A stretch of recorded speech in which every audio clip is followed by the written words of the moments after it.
These are applications and appeals on the matter of JP Morgan International and ReRealise.com Limited. Yes, Mr. My Lords, I appear with Ms Phelps, KC, Mr Allen and Mr Langley for JP Morgan. Yeah. Mr Lissack and Mr Weeks, KC, appear for WRL, and their juniors, Mr Lau and Mr Redmond, are appearing, albeit remotely. Yes. Both parties appealed against the orders of Dame Clare Moulder, dated 27th of June.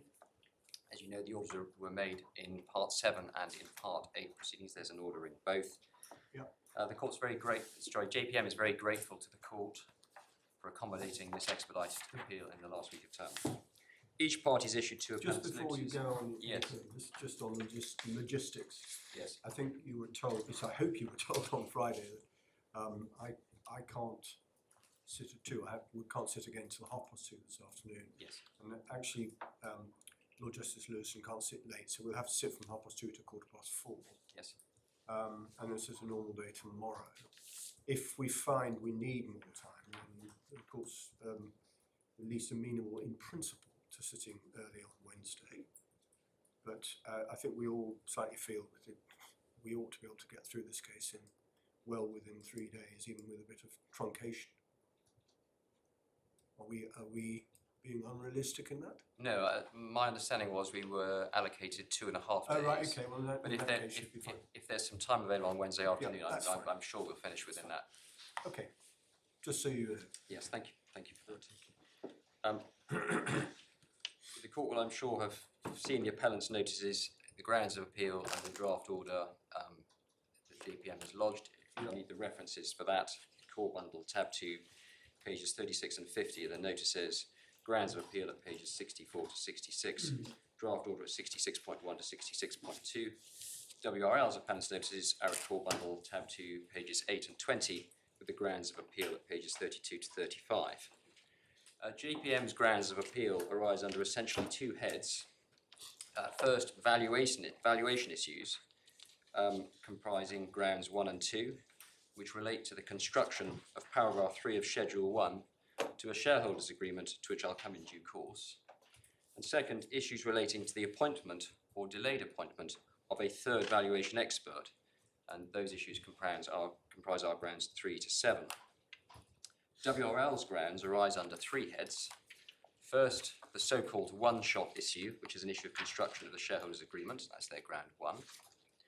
Second, at grounds 2 and 3, the declaration issues, namely whether the judge made an error of law by granting, in the exercise of her discretion, the declaration at paragraph 5 of her order, which for your notes is at core bundle tab 5, page 179, namely a declaration that a company called Viva, to which I will come in a moment, is a subsidiary of JP Morgan for the purposes of something called Regulation K, to which I will also come.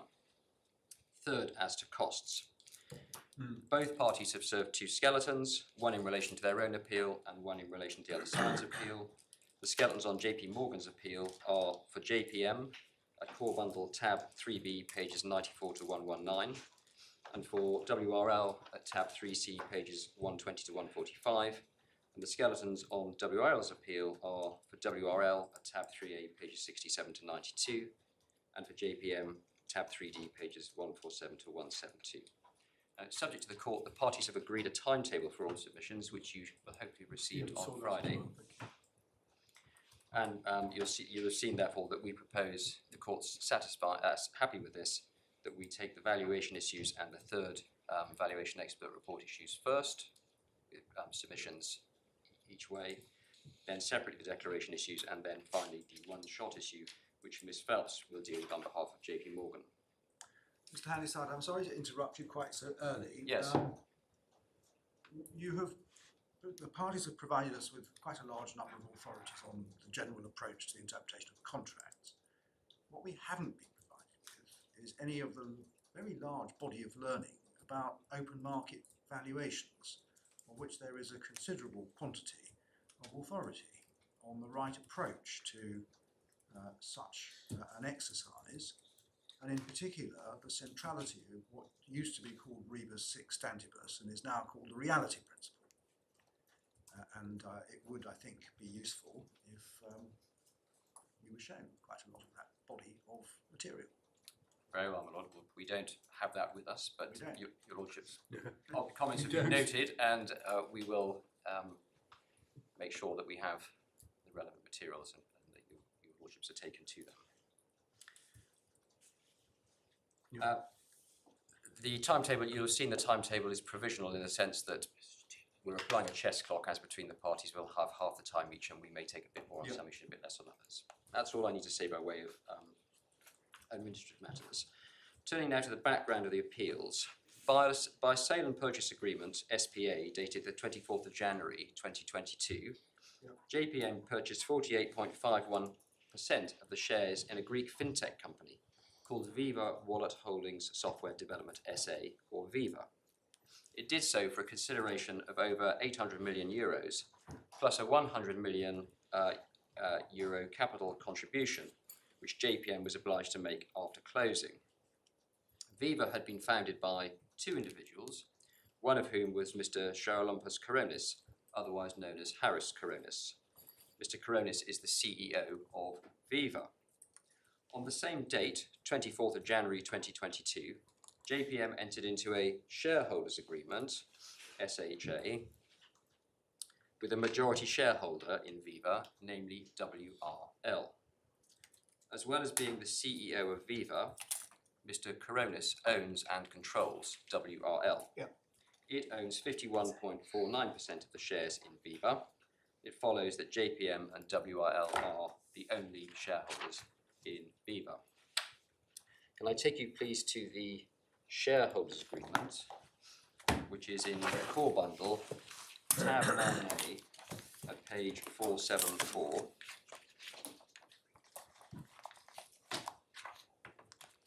We start please on page 477. You'll see the parties are described: JP Morgan International Finance Limited, an EDGE Act corporation organised under Section 25A of the Federal Reserve Act of the United States of America. Now, just pausing there, EDGE Act corporations are entities that are incorporated under the EDGE Act of 1919. EDGE Act corporations, such as JPM, are subject to a US legal instrument known as Regulation K, and I'll come back to the relevance of that in due course. On the same page, could I just ask your lordships to cast an eye over recitals 8D?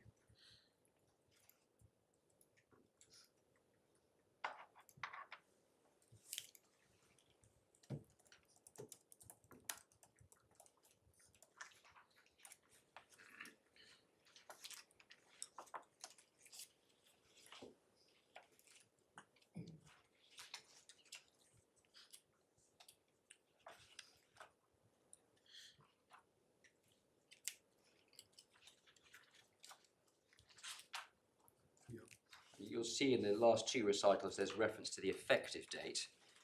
Looking across at page 478, you'll see in clause 1.2 that the effective date was the date of closing, and that date was the 16th of December 2022. Then if we go on please to clause 5.1 please on page 479. I'll ask you please to read clauses 5.1 and 5.2.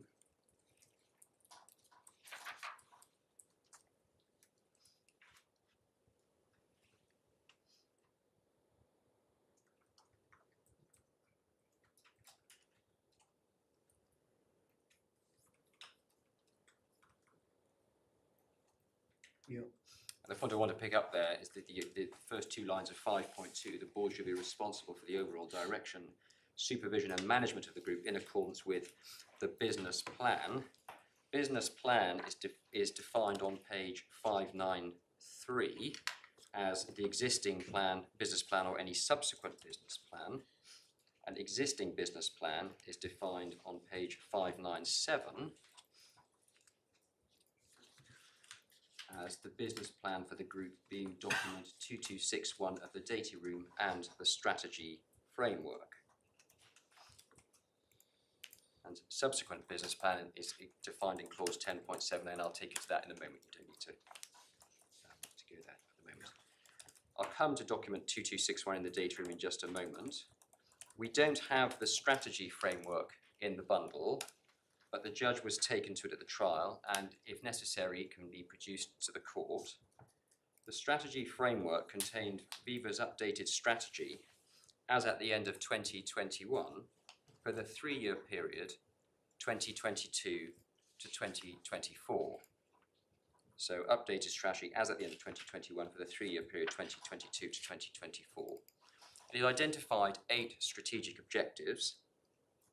They included onboarding a target number of new customers by the end of 2023 and 2024 across 24 countries in Europe, and establishing a footprint in 24 European countries with local branches. Importantly, and this is common ground, the strategy framework did not reference the commencement of any activities by Viva in the USA.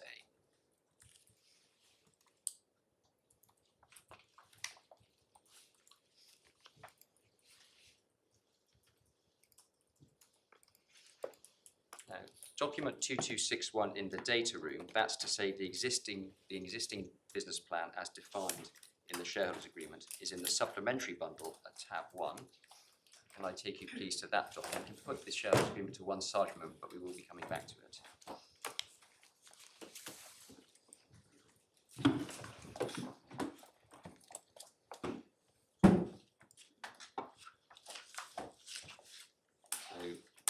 Tab 1, supplementary bundle.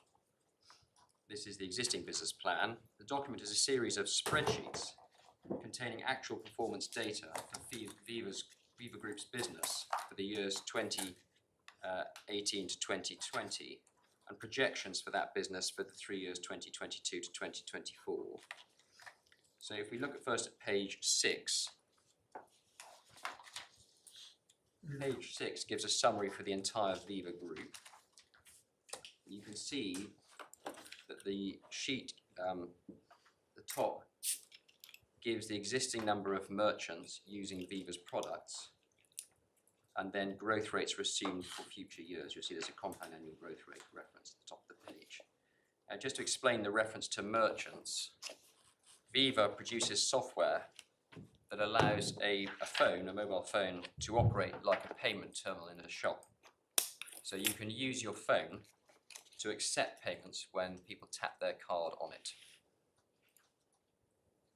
So that the reference to merchants is people accepting payments through that mechanism, as I understand it. Next, one sees some detailed information and projections regarding the number of transactions undertaken by merchants, the amount of TRX.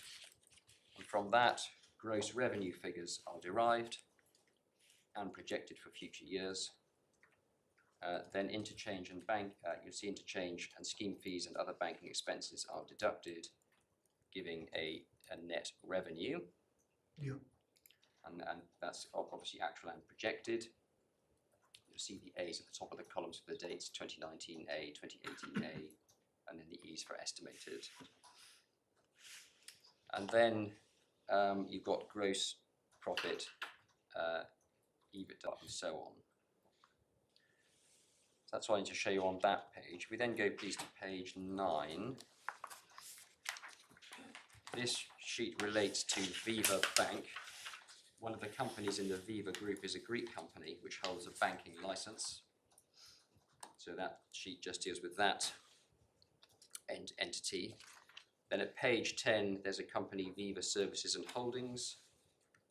You can see from the note in red at the bottom of that page that the plan was for that to be spun off from September 2022.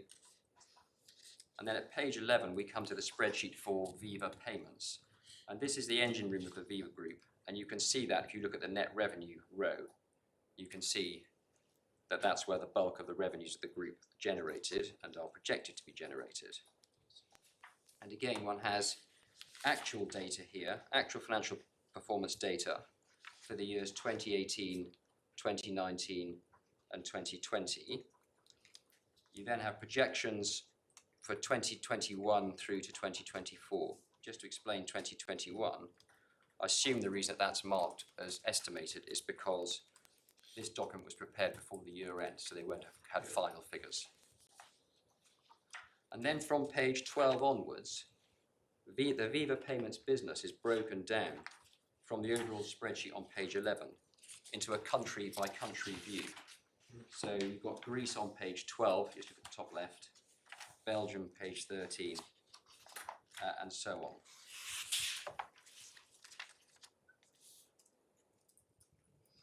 And those 24, there are 24 country sheets, you can take it from me, and they are all European countries. There's nothing in there about the US.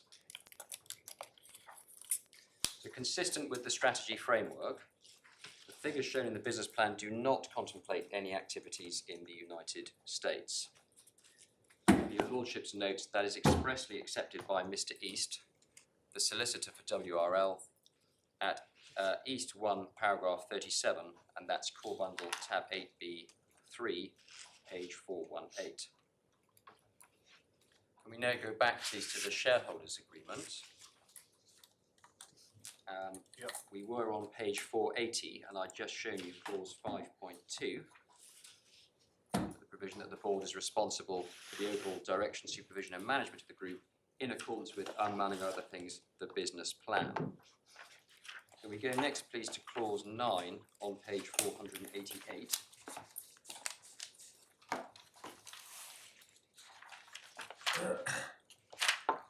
To reserved matters.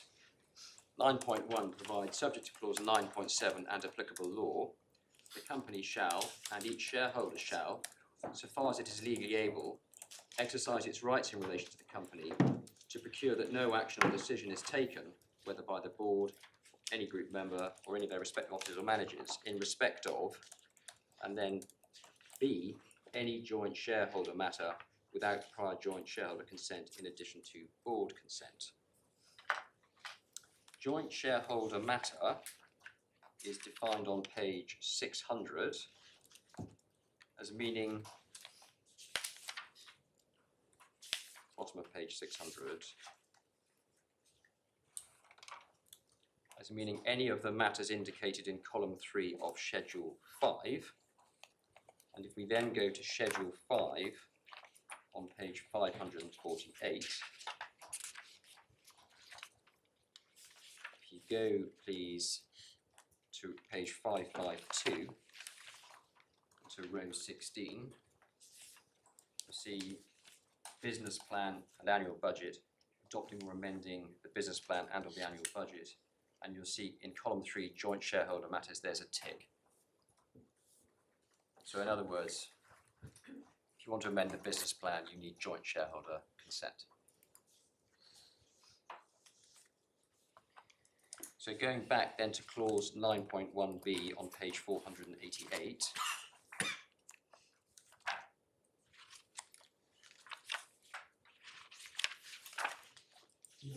Yeah, as I've just said, amending the business plan requires joint shareholder consent. Then at 489, go please to clause 10.5, under the heading business plan and annual budget. Prior to the effective date, the company has adopted the Which page? Page 489, sorry. Thank you. Bottom of the page, clause 10.5. Prior to the effective date, the company has adopted the existing business plan and the existing annual budget. The existing business plan and the existing annual budget shall continue to be applied by the company following the effective date. And then if you look, please, at clause 10.7, you'll see clause 10.7 provides for the business plan to be updated in the final quarter of each year. Yeah. And the updated business plan will cover, you'll see, the next 3 years. So in other words, it will contain 3 years of projections. Clause 10.9 expressly provides that the business plan can be amended at any time if requisite approvals have been obtained, but not otherwise. So again, reinforcing the point about joint shareholder consent being required. And then clause 10.10, I assume that requisite approvals means joint shareholder consent. I think it's whatever it's Board the approvals. approval and joint shareholder. Yeah. So that's defined well on page 603. Yeah. Bottom of 603. over to 604. So in the case of joint shareholder matter, joint shareholder consent. And then clause 10.10 provides that no action is to be taken that is materially inconsistent with the business plan. So if you want to do something that's materially inconsistent with the business plan, you have to amend it first with joint shareholder consent. Next, I want to show clause 11.1b on page 492, simply because this is a clause to which WRL is very attached.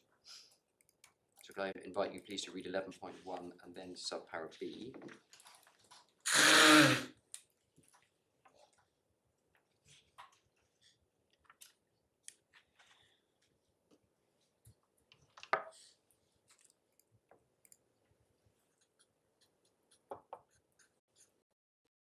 I only mention this clause for completeness because, as your lordships will have seen from paragraphs 207 to 216 of the judgment below, if you'll note that's tab 6, page 226, WRL sought to found an estoppel case on this clause.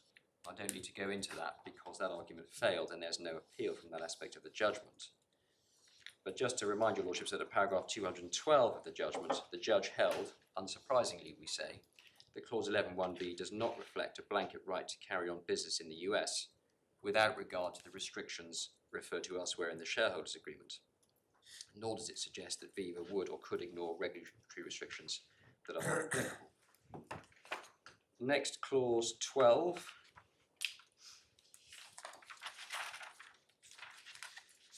Clause 12 provides for each party to have call options in accordance with Schedule 1, and I'll take you to Schedule 1 in due course because that is at the heart of JPM's appeal and also at the heart of WRL's appeal on the one-shot issue. Next, please, clause 20.5a(2) on page 501. I'll just ask you please to read 20.5, then A, and then sub 2.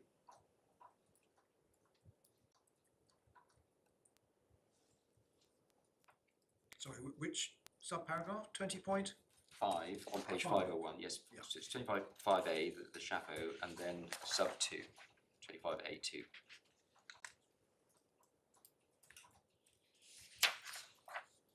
Yeah. Again, reinforcing the importance of, among other things, the business plan. Then clause 39.1. There's a further assurance clause, which I just invite you to read. It's relevant to the implied term arguments to which I'll come later in my submissions.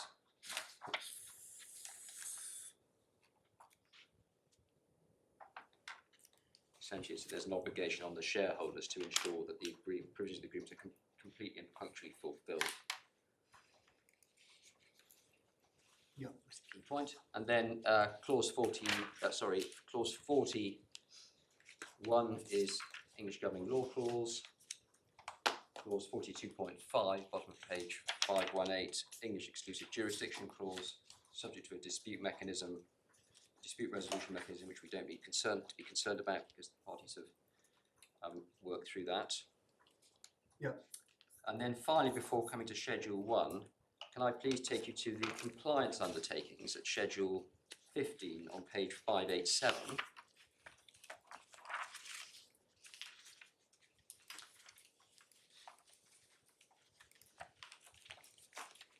You'll see paragraph 1, the parties agree that the provisions of this Schedule 15 shall apply notwithstanding and without prejudice to any other provisions in this agreement. In the event of any conflict between this Schedule 15 and any other provisions, the terms of this Schedule 15 shall prevail.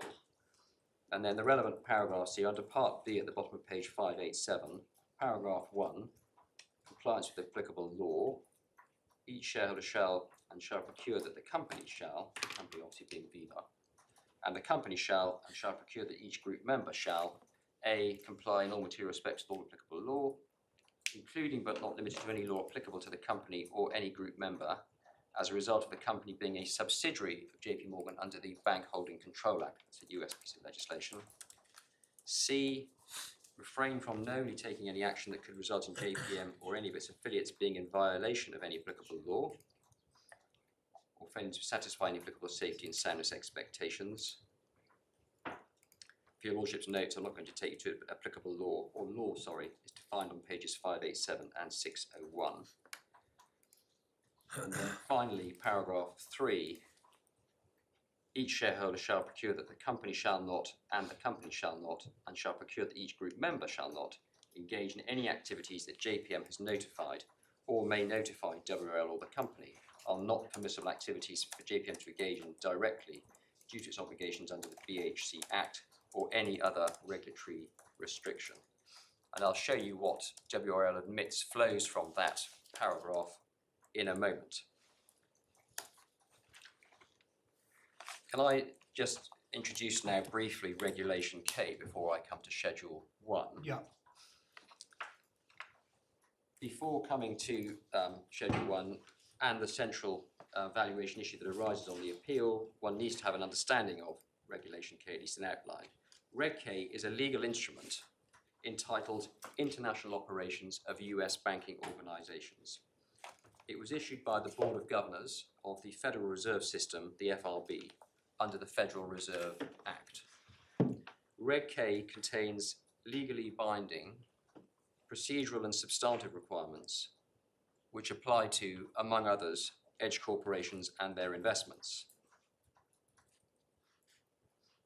The Edge Act of 19, pursuant to which edge corporations such as JPM are incorporated, is a US federal statute that was enacted to provide US banks with expanded powers to engage in banking and relating activities outside the US, so as to enable US banks to compete more effectively in non-US markets with foreign banks that were subject to less restrictive regulatory regimes than existed in the US.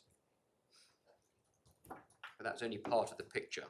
On the one hand, the Edge Act seeks to give US banks the ability to compete effectively with similar foreign institutions by enabling edge corporations to carry on certain activities that are usual in connection with the business of banking and other financial operations outside the US. But importantly, and this is the relevant part, on the other hand, the Edge Act seeks to ensure that US banks cannot use edge corporations to carry out US domestic business and thereby avoid the regulatory framework governing domestic activities of US banks.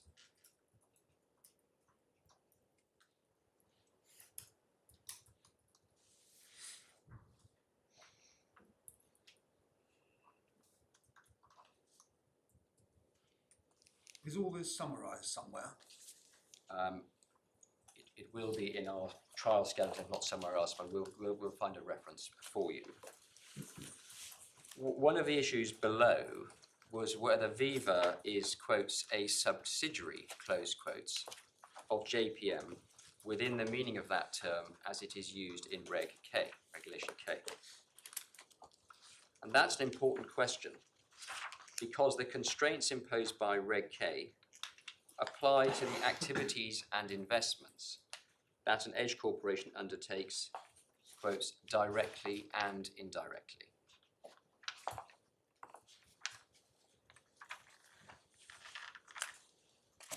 And the phrase directly or indirectly is defined in Regulation K as, quote, activities or investments of the organisation or any subsidiary of the organisation.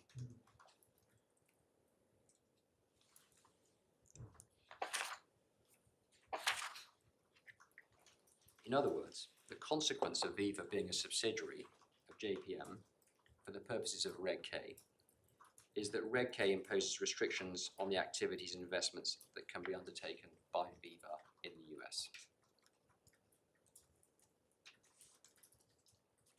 The judge declined to rule on that, didn't she, that question?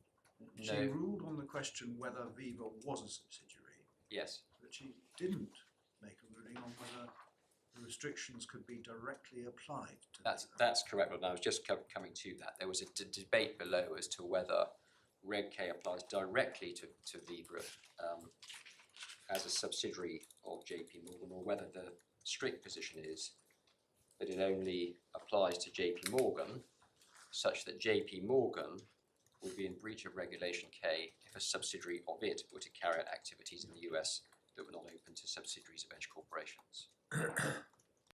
And our position below, with which the judge agreed, was it wasn't necessary to decide that question.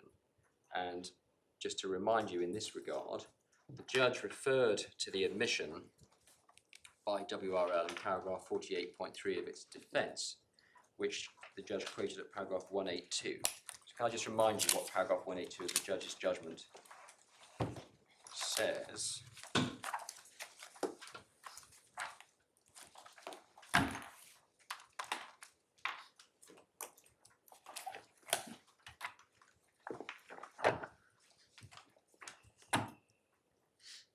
The key passage is the first two lines and then the underlying passage.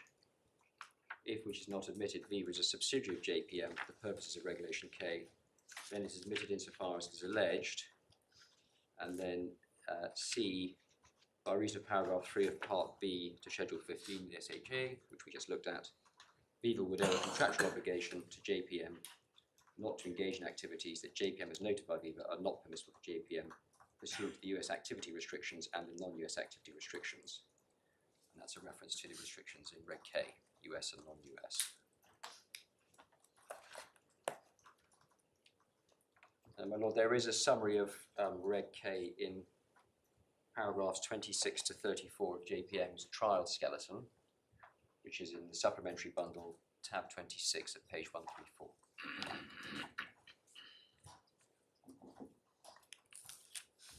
Now, as your lordships know, there was also a dispute below as to whether Viva is a subsidiary of JP Morgan for the purposes of Reg K. The judge found that it is, and there is no appeal against that finding. However, the judge's decision to declare that Viva is a subsidiary of JPM is the subject of WRL's appeal, to which we will come later in the hearing. For present purposes, the key point for your lordships is that the consequence of Viva being a subsidiary of JP Morgan for the purposes of Reg K is there are, to put it at its lowest, some significant restrictions and limitations imposed by Reg K on the activities and investments that Viva can undertake both within the US and indeed outside the US. The precise scope of those restrictions and limitations is not a matter that arises for decision on this appeal, but the fact that there are such restrictions and limitations is highly relevant background to the appeal. Can I come next to the valuation dispute now, and I'm turning now to ground 1 of JP Morgan's appellant's notice, valuation dispute. That dispute arises out of the call options provided for by Schedule 1. In paragraphs 15 to 17 of our appeal skeleton, which is at call bundle pages 99 to 100, we give an overview of how we say the call option process works. Can I invite your lordships please just to turn up those paragraphs, paragraphs 14 and 15. Can I just ask you please to, sorry, it should be 15 and 16. Page reference again, please, Mr. It's Hampson. page 99 of the call bundle. Paragraphs 15 and 16. And could I ask you please just to reread those paragraphs to remind you, to give you the overview?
Now, just so the court has an understanding of how the dispute has arisen, and then we'll come immediately to Schedule 1.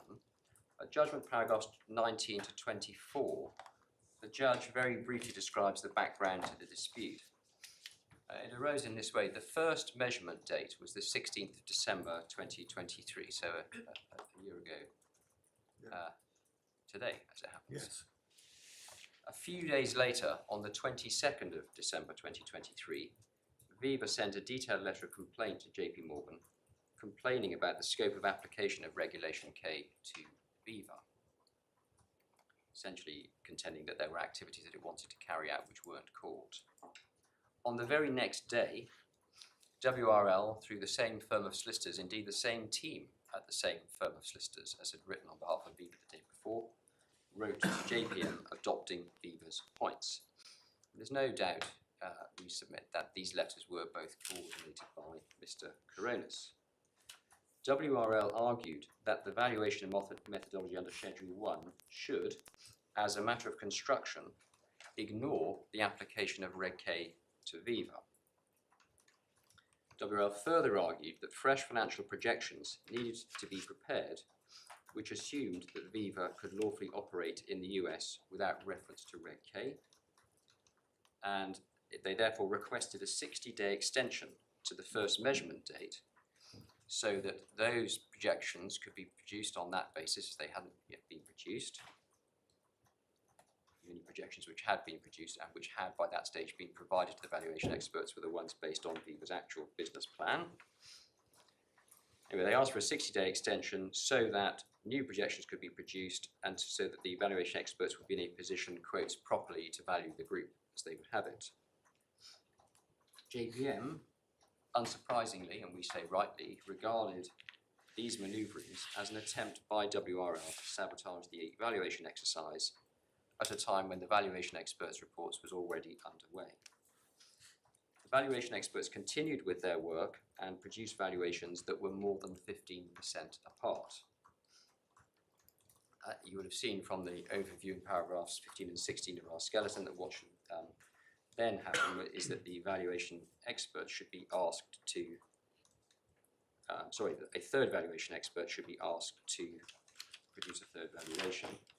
But WRL declined to join JPM in selecting a third valuation expert, and before even seeing JP Morgan's valuation expert's report, they alleged that that report contained a manifest error or errors. So they just, once they were told of the valuation that JP Morgan's expert had produced, they immediately asserted that there must be a manifest error or errors, but as I say, without having seen anything from the expert beyond the figure. Well, even though they hadn't seen the report, Correct. how did they know it was a manifest error? Well, quite. They didn't like the figure, is the answer, the straight answer to your Lordship's question. There must be something wrong because your number is low.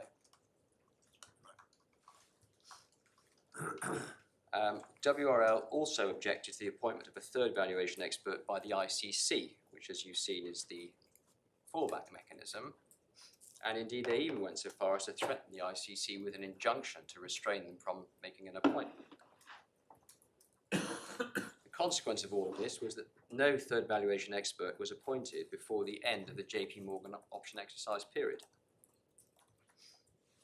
And that left JP Morgan in a very difficult position. So what JP Morgan did was it wrote a letter and it adopted two positions. Its primary position was that the option exercise period should be extended for a reasonable time after the appointment of the TVE, the third valuation expert. And you'll know we contend for an implied term to that effect, and I'm coming to that later in my submissions. Alternatively, and without prejudice to that, JP Morgan purported to exercise the option and estimated the exit proceeds that were payable for the shares as best it could. And WRL countered the letter and subsequently rejected the exercise of that option. That's the immediate background to how we then had proceedings issued on both sides, an application for an expedited trial, directions given for an expedited trial. Because as you know, there are 4 option periods, and JP Morgan was very anxious to ensure that the valuation, the option exercise process was protected, because these were obviously rights, as in the agreement, are obviously important rights. With that introduction, and can I just add this point? You have seen in WRL skeleton at several points they say that our appeals are arid because we're appealing in relation to matters which took place during the first option period, which is now behind us. These points are not arid. JP Morgan's reason for appealing these points is in order to ensure that the present option exercise period, if possible, and certainly the final option exercise period, which is in the summer, goes smoothly, and that these points are all ironed out and sorted so that the option process can run smoothly. Well, if you're right about multi-shot, Yes. the one shot, then the same points might arise again, and therefore they can't be described as Yes. arid. Whereas if they're right about multi-shot, about one shot, then they are arid, aren't they? Because Well, no, because their case is that our purported exercise of the option in the first period was invalid because we didn't have a third valuation expert. The process never got to an end, they would say. So they say that was invalid. So we haven't had a shot yet. So you've on their yet to view of have life. your shot on that basis. On their case, yes. Our case is it was a valid exercise, I should say. So not arid on any view. Yeah, I follow. We would say. So with that, all of that by way of introduction, can we come now to the key Schedule 1, which is at page 521 of the core bundle.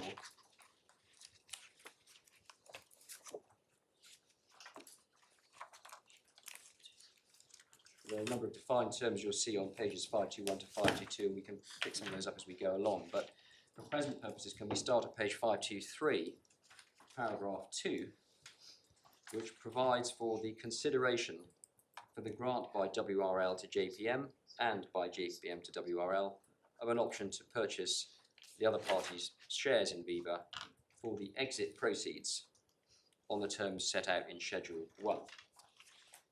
Exit proceeds is defined back on page 521, which for present purposes can be taken to be an amount equal to the call option fair market value of the shares multiplied by the relevant percentage. So you value all the shares and then you multiply that by either 49% or 51% as applicable.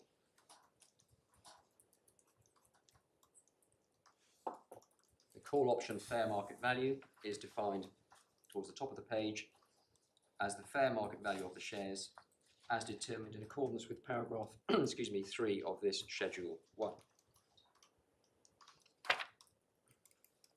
We'll go next, please, to paragraph 3 on page 526. Paragraph 3, headed Determination of Call Option Fair Market Value. The call option fair market value of the shares to be valued for the purposes of this Schedule 1 shall be determined by an expert in accordance with this paragraph 3. And then clause 3.2 provides for each of JPM and WRL to appoint, with effect from closing, a valuation expert from a list of firms with a fallback mechanism whereby the ICC can appoint if one of the shareholders is unable to appoint any of those firms for any reason.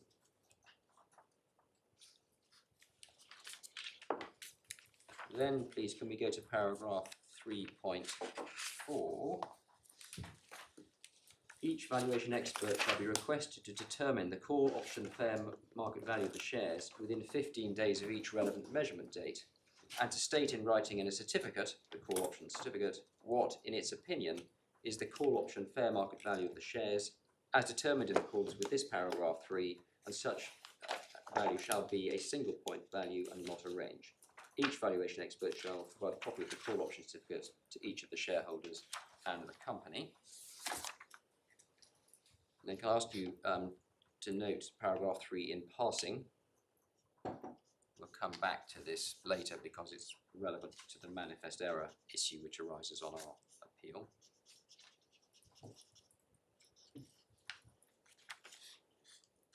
Now the key provisions on this part of the appeal are paragraphs 3.6 and 3.7, albeit 3.8 and 3.9 are also relevant.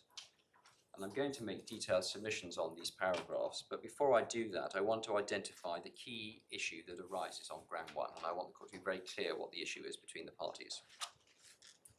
We go, please, to paragraph 3.6a.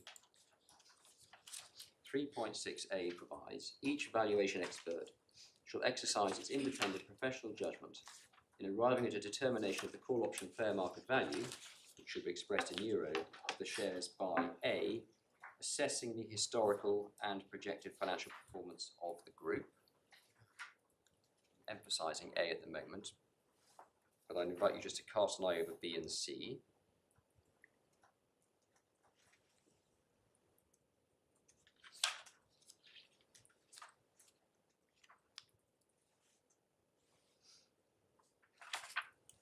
Having shown you 3.6a, can we then go look at 3.7, lower down the page? Each valuation expert shall determine the call option fair market value of the shares on the following basis, and then B, by valuing the shares by reference to, and then if you look at 6a on page 528, financial projections to be prepared by the company, approved by the board and shareholders, and provided to the valuation expert, which shall include but not be limited to A, the group's actual financial performance in the then current calendar year on a quarterly basis, and projected financial performance in the subsequent 3 full calendar years. And the issue that arises on JP Morgan's ground one is the basis on which these projections are to be prepared. JP Morgan's case is that the projections are to be prepared on the basis of Viva's actual business. That is to say, the projected future financial performance of the group based upon its proposed actual business across the relevant period. The projected future financial performance of the group based upon its proposed actual business across the relevant period. We submit that that is the obvious meaning of these provisions. In other words, ground one is all about the projections. WRL skeleton obscures this point at various places, paras 30.2, 30.3 and 51 for example, so the court needs to be clear what the issue is, about the basis on which these projections are to be prepared. Now, WRL's case, crisply described by Mr. East in paragraph 15 of his first witness statement, for your notes that's Core Bundle tab 8b3, page 410, is that, quotes, the financial projections should take into account what Viva could do if it were not purportedly constrained by the regulatory position of JP Morgan and could expand into the US market. In other words, WRL says the projections should not simply reflect Viva's proposed actual business across the relevant period, but they should also include projections of a business in the US that Viva does not have and has no plan to have during the 3-year period, as we saw in the business plan. Because the business plan is all Europe. Correct. And that includes the projections for the 3 years, Indeed. 22 to 24. Yeah. So your lordships have seen, first, the business plan, which doesn't envisage any activities being carried out by Viva in the US in the next 3 years. Second, you've seen the obligation in clause 10 of the shareholders agreement on Viva and both shareholders to ensure that no action is taken which is materially inconsistent with the business plan. Yeah. Third, you've seen the provision in clause 10.9 whereby the business plan cannot be amended without joint shareholder consent. Fourth, you've seen the admission by WRL that Viva owes a contractual duty to JPM arising out of paragraph 3 of Part B of Schedule 15, not to engage in activities which are impermissible for JPM under Reg K. And fifth, there is the self-evident point that JP Morgan will not consent to Viva carrying out activities which are not permitted by Regulation K, because otherwise JP Morgan would be in breach of its regulatory obligations. Notwithstanding these points, the judge nevertheless decided that the valuation experts are required to disregard the impact of Reg K, restrictions on Viva, that's paragraph 90 of the judgment. And in this regard, the judge also said that the projected financial performance of Viva is not to be based upon the current approved business plan. That's judgment of paragraph 87C. The judge's approach, we submit, becomes even more curious if one reads the chapeau to 3.7b6 and then subparagraph D. So going back to page 528, financial projections, I'm reading the chapeau to sub 6. Financial projections to be prepared by the company, approved by the board and shareholders, and provided to the valuation expert, which shall include but not be limited to, and then D, detailed income statements, balance sheets and cash flow statements for the time periods listed in subparagraphs A, B and C, specifically including all financial detail required for the valuation expert to prepare an unlevered, discounted cash flow analysis. And as your lordships will know, a discounted cash flow analysis is a valuation method that estimates the value of an investment using its expected future cash flows.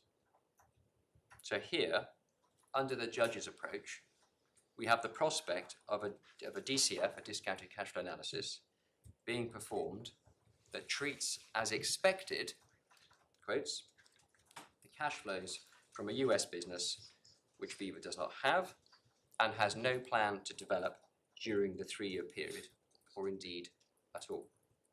And that, we respectfully say, is commercial nonsense. WRLs say essentially that if we are right, that the projections should be based on the group's proposed actual business, it would be unfair.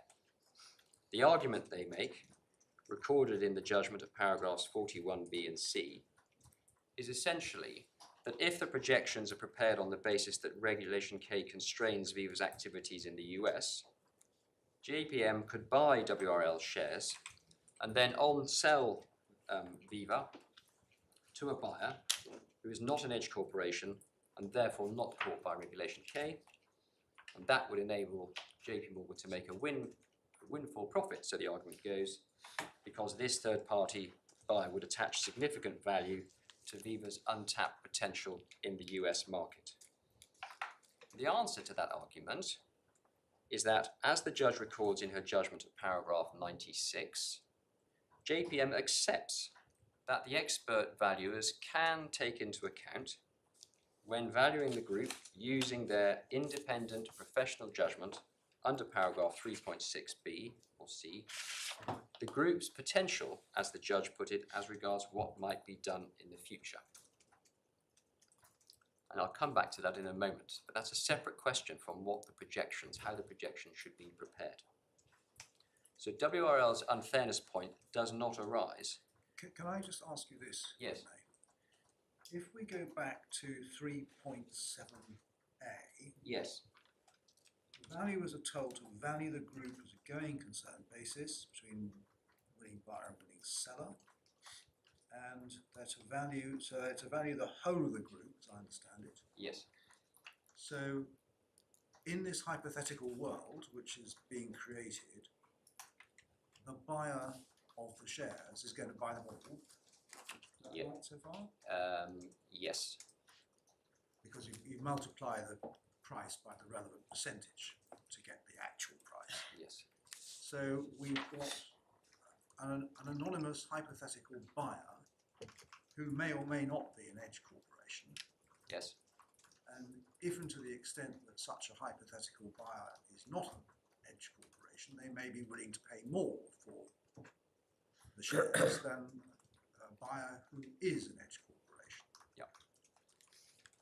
And that, if I've understood correctly, is where you say the valuer can say, well, we know that the company as it is constrained by Regulation K, but when it's sold, it won't be or may not be, depending on who buys it.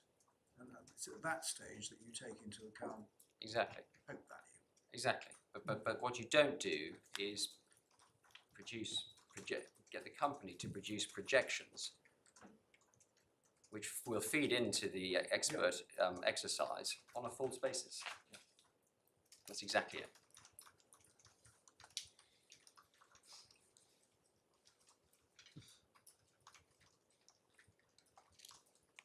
Now, the judge's judgment has led to some very unfortunate but entirely predictable consequences. The consequence of her judgment is to bake into the financial projections to be provided to the valuation experts revenues from a fictional US business. All other things being equal, that obviously serves to increase the valuation that the experts will arrive at, and indeed that WRL is quite open that is precisely the intended effect of the approach for which it contends. And of course, the obvious risk is that Viva, whose board is controlled, majority controlled by WRL, will produce outlandish projections. And as we say in paragraph 25 of our skeleton, that's exactly what happened, we say, after the judge delivered her judgment. Viva produced for the second option period in July this year projections for a US business which doesn't exist, that projected it by growing by no less than 2,308% in the year 2026. Now, in paragraph 45.5 of their skeleton, WRL say that this fact, which postdates the judgment, is inadmissible. It postdates the contract, and there's no Ladd Marshall application. But they notably don't take issue with the accuracy of the calculation of the 2,308% figure. And their sensitivity about those outlandish projections really does speak volumes. Now, whether that figure is formally in evidence or not, the prospect that WRL would or might procure, or at least would be in a position to procure, that Viva issue outlandish projections if the judge sided with them was entirely predictable. WRL say in their skeleton at paragraph 45.3 that there is a contractual safeguard against outlandish projections, namely that paragraph 3.76 requires the projections to be agreed or approved by both JPM and WRL before they're provided to the valuation experts. So they say JP Morgan is protected because it can refuse to approve them. But that's exactly the problem here. JPM either has to approve whatever outlandish projections are produced by Viva, which, as I've said, is controlled at the board is majority WRL, in which case the price it would have to pay if it were to exercise the option would be commensurately higher, or it declines to do so, in which case the option process crashes and JP Morgan's bargain for option rights are destroyed. And that is the fork on which my clients find themselves. And if that isn't bad enough, the judge went further and held at paragraph 104 of the judgment that it's an implied term of the shareholders' agreement that JP Morgan is precluded from refusing to approve any financial projections for the purposes of paragraph 3.7b6 on account of the fact that the activities in those provisions are limited or excluded by, among other things, Reg K. And that conclusion, your lordships will not be surprised to hear, is the subject of ground 2 of our appeal. Can I come now to make detailed submissions on the construction of paragraphs 3.6 to 3.8 of Schedule 1. Starting with paragraph 3. On page 527.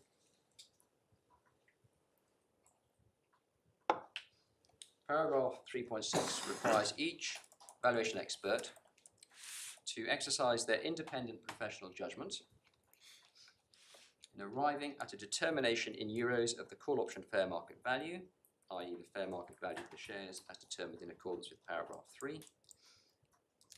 And for your lordship's notes, shares is defined in the shareholders' agreement at page 606 as shares in the capital of a company from time to time, including, where applicable, the WRL company shares and the JPM company shares. Yeah.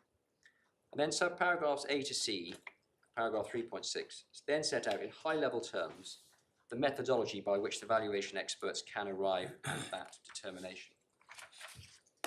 So 3.6a, first of all, which you've already looked at, assessing the historical and projected financial performance of the group. Now, the reference here to historical financial performance must be to the historical performance of the actual business of the group.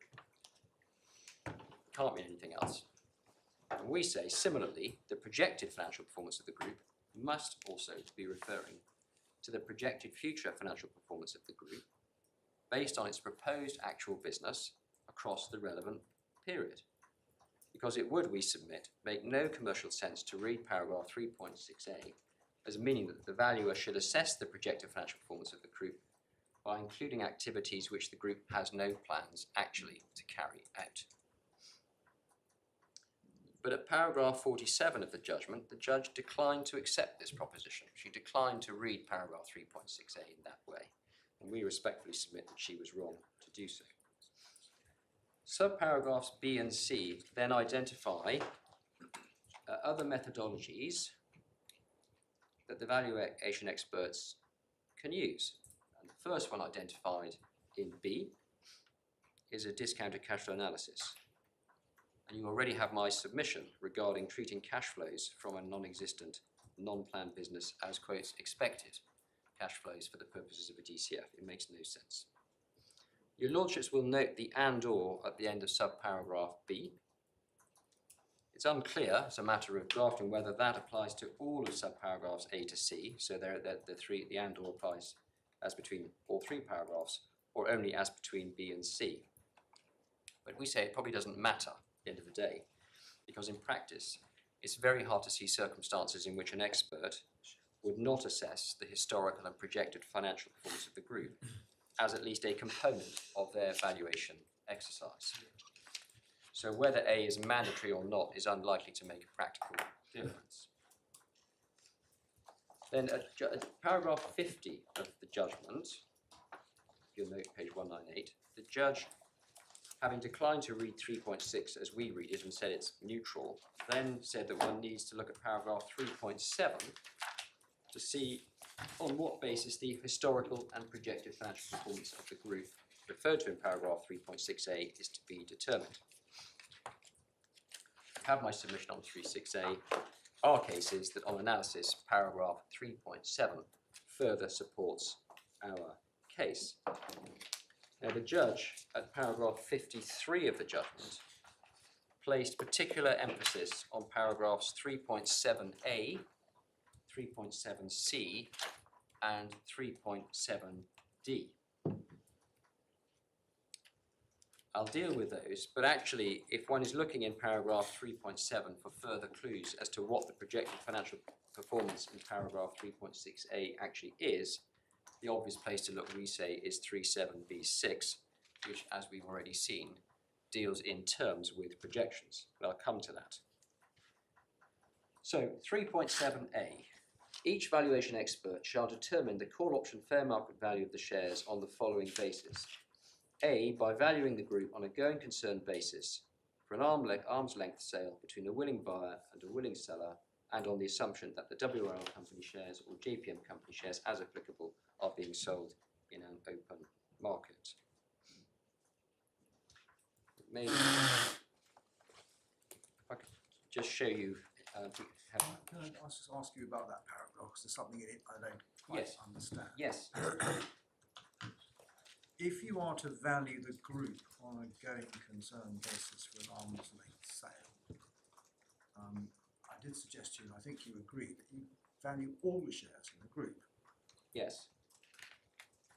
So when the paragraph goes on to say, on the assumption that the WRL company shares or JPM company shares are being sold, does that mean that in the case of JPM exercising its option, it is only the WRL company shares which are assumed to be sold, and vice versa, if WRL exercises its option, it is only the JPM company shares which are assumed to be sold, which would seem to contradict the basic idea of valuing the group as a whole on sale in the open market. So I didn't understand how those two bits of that paragraph fitted together.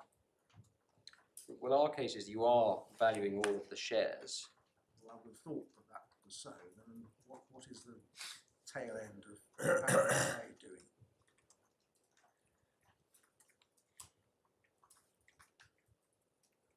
Well, I think, may not be brilliantly expressed, I think all it's really driving at is that one is assuming that there's going to be an open market sale. Whichever shares are being actually bought in the scenario are assumed to be being sold on an open market basis, without any sort of predilection, as it were, one way or the other, because they happen to be WRL shares or JPM shares. Yeah. I mean, that you picked that point up elsewhere in 3.7, I think. 3.7B1. Yeah. Yeah. So can I just take you to the judgment at this point? Because I need to just make a point on it. If we go to paragraph 57. 57. Yes, page 199. So the judge, I should just preface this, the judge deals with 3.7a, paragraphs 54 to 60 of her judgment. Yep. And at 57, the judge focuses in on going concern, and what that means. And she begins paragraph 57 by accepting our submission that going concern means that the group was not to be valued on the basis of the liquidation value of it. But then the judge, in the next sentence, she says, however, I do not accept that it follows from that, or is implicit within the term going concern, that the valuation of that business is then limited to the existing business. And it seems from that the judge may have been proceeding at this stage of the judgment on a misunderstanding of our case. And that impression is reinforced if one looks when one reads through to paragraph, the end of paragraph 57, and in particular the last sentence.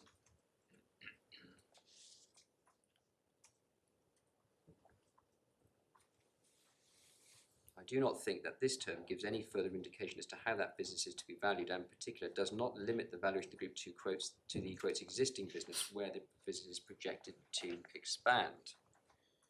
Now, it's never been our case, to be clear, that the valuer is required to assess, or the valuer can only have regard, I should say, to the business as it presently exists, and cannot look to the performance of the business as it's projected to be.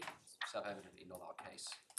But the way in which the judge expresses herself in those sentences, one wonders whether the judge was overlooking that at this point. Our case is that what the valuer is required to assess is the projected performance of the proposed actual business across the relevant time frame. Then at 59, the judge says that paragraph 3.7a sets out the fundamental basis of the valuation, namely an arm's length sale in an open market.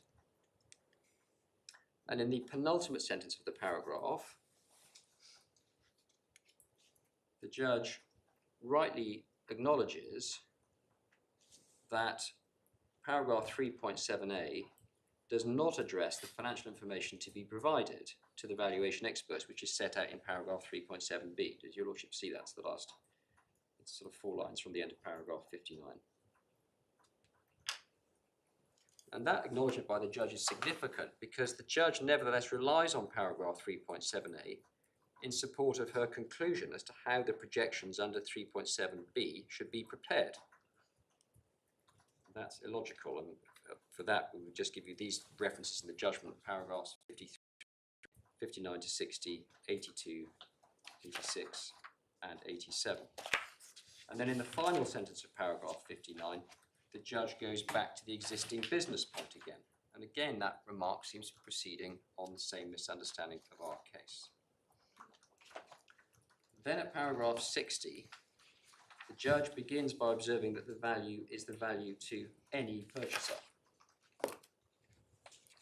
Now we agree, if what the judge meant by that was that the valuation exercise is purchaser agnostic, it's on the basis of it's a valuation on the basis of a sale between a willing buyer and a willing seller, then we agree.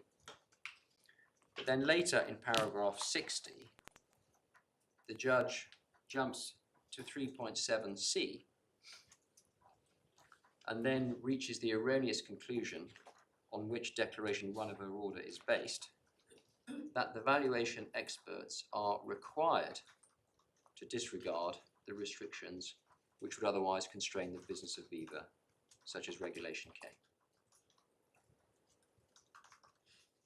I'll come back to judgment paragraph 60 and 37C and D in a moment, but what I propose to do is to take paragraph 3.7 in order.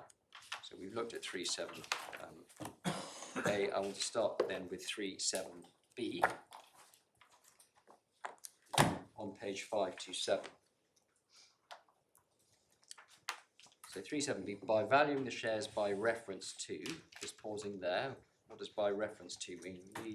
We say that simply means taking account of or having regard to. 37B1 does not call for any particular comment. 37B2, the judge summarised the meaning of B2 in the final sentence of paragraph 65 of her judgment.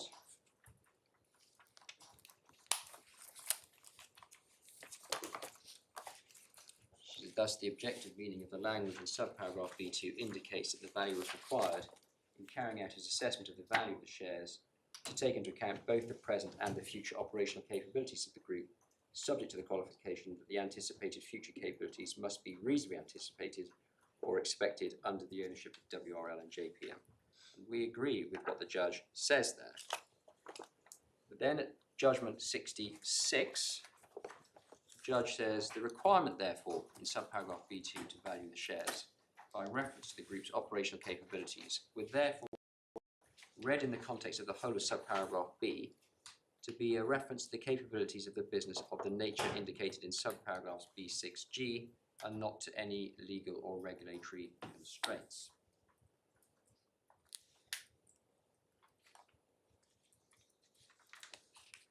We agree with that sentence too, as far as it goes. But if one looks at 3.7b6g on page 529,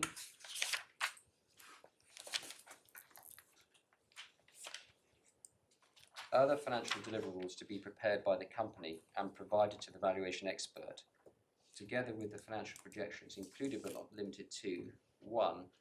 Qualitative summary of the group's current capabilities, including but not limited to 1, a detailed summary of the group's footprint by country and operational capabilities in each country, including the status of the connection to local clearing and payment systems and acceptance of local alternate methods of payments. So just pausing there, the group currently has no operational capabilities in the United States, or therefore any connection to any local clearing or payment systems, nor does it accept local methods of payments. And coming back to 37B2, page 528, nor does the group have any reasonably expected operational capabilities in the US under the ownership of WRL and JPM. Why? First and foremost, because the business plan does not provide for any business to be carried out there.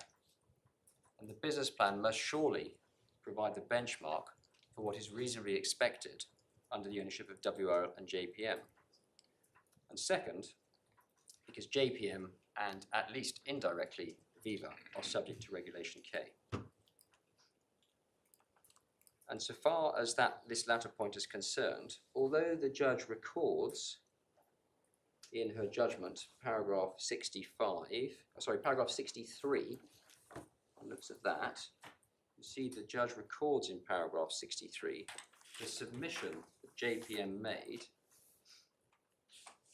as to the effect of the words under the ownership of WRO and JPM. Nowhere in the judge's analysis at judgment paragraph 66 to 68 does she deal with that submission.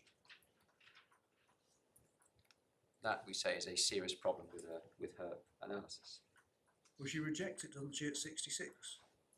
She doesn't go on to say why, but she says it's That's where she says operational capabilities does not refer to legal or regulatory constraints. Whereas part of your argument, I thought, until you said you agree with that sentence, was that there aren't regulatory constraints on Viva for as long as it's owned by JPM. Yeah. But the point I was making is the judge cross-refers to B6G in 66. And as I showed you, B6G talks about the group's current capabilities, including it details some of the group's footprint by country. So it doesn't work, in our respectful submission.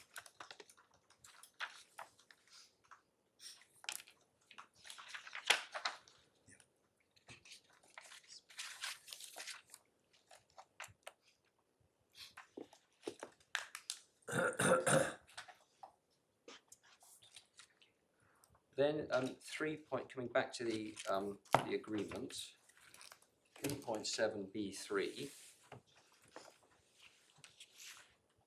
page 528, deals with the treatment of investments which JPM is required to make or agrees to make. In other words, that provision is firmly anchored in reality and the actual position of the business. Likewise, subparagraph 3.7b4, partnerships that already exist or that are reasonably expected to. I can pass over 3.7b5, Yeah. and that brings me then to 3.7b6.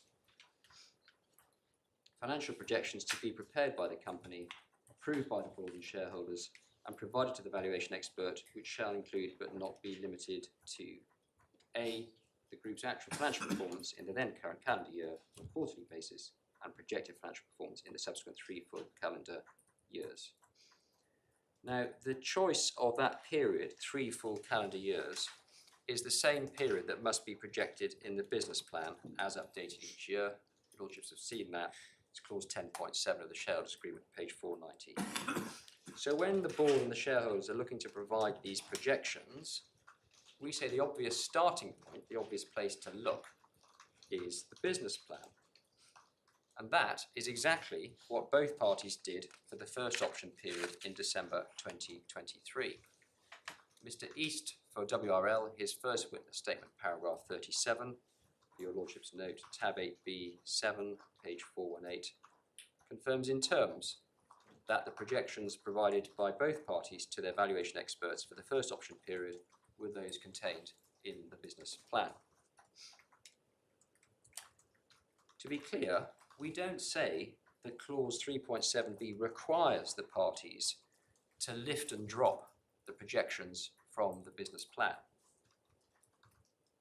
For example, the projections in the business plan may not go out far enough. Just to illustrate that, the second option exercise period was in July 2024. The business plan that was required to be updated in Q4 2023 would contain projections for the years 2024 to 2026, whereas the projections required by 3.76a for the summer 2024 option exercise or option process would need to go out to the end of 2027. So you couldn't just lift the projection from the business plan, you'd be a year short. And secondly, it's conceivable that the actual or expected performance of the group may have materially changed, up or down, since the business plan was last updated, in which case some adjustments may need to be made. So we don't say it's a lift and drop exercise, but we do say that the projections should be based on the business plan. And what we mean by that is that they should reflect the business that the group is actually planning to carry out during that 3-year period. Well, it's a projection going forward now, as it were, at the moment when you're exercising, based upon what the business actually is and what it's intended the business should be in the future. Exactly. Well, it's not intended to be some sort of hypothetical assessment of the business without any relation to reality. Exactly. or Your assume. point is that they never ever intended any stage to move into the United States market. Well, certainly the business plan, it's very clear from the business plan that the US operations are no part of that plan. Yeah. Now the judge rejected our argument at paragraphs 72 to 74 of the judgment, essentially on two grounds. First, the judge says that paragraph 3.7b6 does not refer in terms to the business plan. But that, we say with respect, is a rather blunt analysis. As we say in paragraph 24.3f of our skeleton, page 109, the absence of an express reference to business plan in paragraph 3.7b6 does not change the fact that the financial information required is focused on Viva's actual business, existing and planned, and not on a hypothetical business that it cannot and does not intend to pursue. The business plan sets out what Viva is doing or planning to do, and is therefore an obvious source of data as to its projected financial performance, particularly given that the business plan is required to contain projections for the following 3 calendar years, which will closely align, if not entirely match, with the period of the projections required by 3.7b6. And as I've already said, the fact that the business plan is an obvious source of data is rather demonstrated by what the parties actually did during the first option period. Second, the judge's second reason for rejecting our argument, 72 to 74, was that the business plan does not contain quarterly information. That's paragraph 74 of the judgment. And this, we respectfully submit, is not a serious point. First, if you look at 3.7b6a, page 528, that provision only requires a quarterly breakdown of actual financial performance, not of projected financial performance. Second, even if that were wrong, it seems unlikely to be a difficult task for the business to break down the annual projections that it has produced that are contained in the business plan into quarters. Paragraph, then picking up the next provision of the agreement, 3.7b6b. The year-to-date actual financial performance of the group for the then current period, that's a reference to the current tax period. 3.7b6c speaks for itself. And then D, we've already, I think, looked at D. This refers back to, among others, A. And among other things, this paragraph contemplates income and cash flow statements for the next 3 calendar years so as to enable the experts to perform an unlevered discounted cash flow analysis. An unlevered DCF is one prepared on the assumption that the company is debt-free and with no interest expense. And I've already made my submissions now more than once about expected cash flows from cash flows from a non-existing and non-planned business being treated as expected for the purposes of a DCF. Then 3.7b6e, detailed revenue projections by country. Well, obviously there won't be any for the US because, as we saw earlier, it's no part of the business plan that the company will be doing business there. And then F, expenses, detailed expenses, marketing expenses, and so forth. Again, we say those metrics are all obviously intended to reflect the business that the group is actually planning to undertake.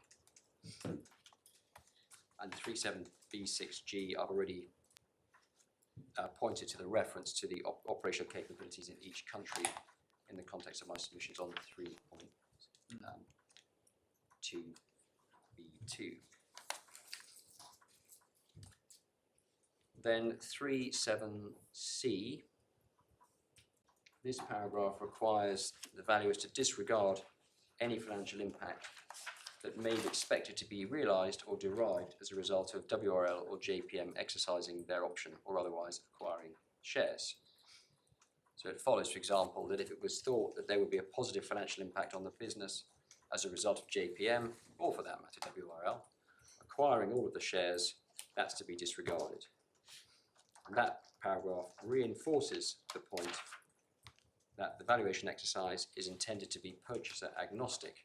One is to ignore the fact that it is JPM or WRL that would be the buyer and conduct the valuation on the basis of a sale between a willing buyer and a willing seller. And then 3.7d, this is a similar provision to 3.7c, although the focus here is upon ignoring any impact or synergies expected as a result of JPM acquiring a majority stake in Viva. Importantly, neither paragraph 3.7c nor paragraph 3.7d provides any basis or justification for adjusting or changing the financial projections and other data that is to be provided under paragraph 3.7b6. These paragraphs are dealing with methodology, not with the underlying data. Finally, so far as paragraph 3.7 is concerned, there are paragraphs, subparagraphs E and F, which I simply invite your lordships to read, so they don't have any bearing on the issue of construction with which we are concerned. Then just the last two provisions very quickly. 3.8 and 3.9 are also relevant. 3.8, the call option fair market value of the shares may also reflect any other factors suggested by a shareholder or the group which either valuation expert reasonably believes should be taken into account. In other words, if a shareholder wishes to suggest that when determining the call option fair market value, the valuers should take into account, for example, the untapped potential for the business to expand into a new territory, it's open to them to do so. Yeah. And 3.9, the shareholder can choose to provide additional information to the valuation experts for the purposes of their determination, although such information has to be provided to both valuers, the other shareholder and the company. My lords, I was now going to, those are the key provisions, and I was then going to go back to the judgment. We have a transcriber. Would that be a convenient moment just for a 5-minute break? I'm making good time. Well, I don't normally allow for transcriber breaks anymore because they tend to extend beyond 5 minutes. So unless you're asking for, as it were, personal reasons, let's just plough on. I'll plough on for the moment, but we'll just here we go. Can we then go back to the judgment then at paragraph 60?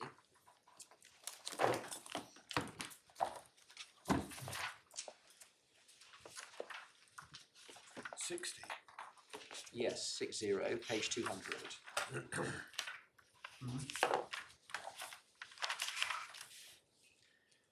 This is a critical paragraph of the judgment. As I've said, as we read this paragraph, in the first sentence, the point which the judge is seeking to make is that the value is the value as between a willing buyer and a willing seller. And if that's what the judge means, we agree. The judge then makes the further point that is reinforced by paragraphs 3.7c and 3.7d, which again, as we read the judgment, seems fair enough. But then there is a leap in the final sentence, that the valuer is obliged to disregard the restrictions which would otherwise constrain the business, such as Regulation K.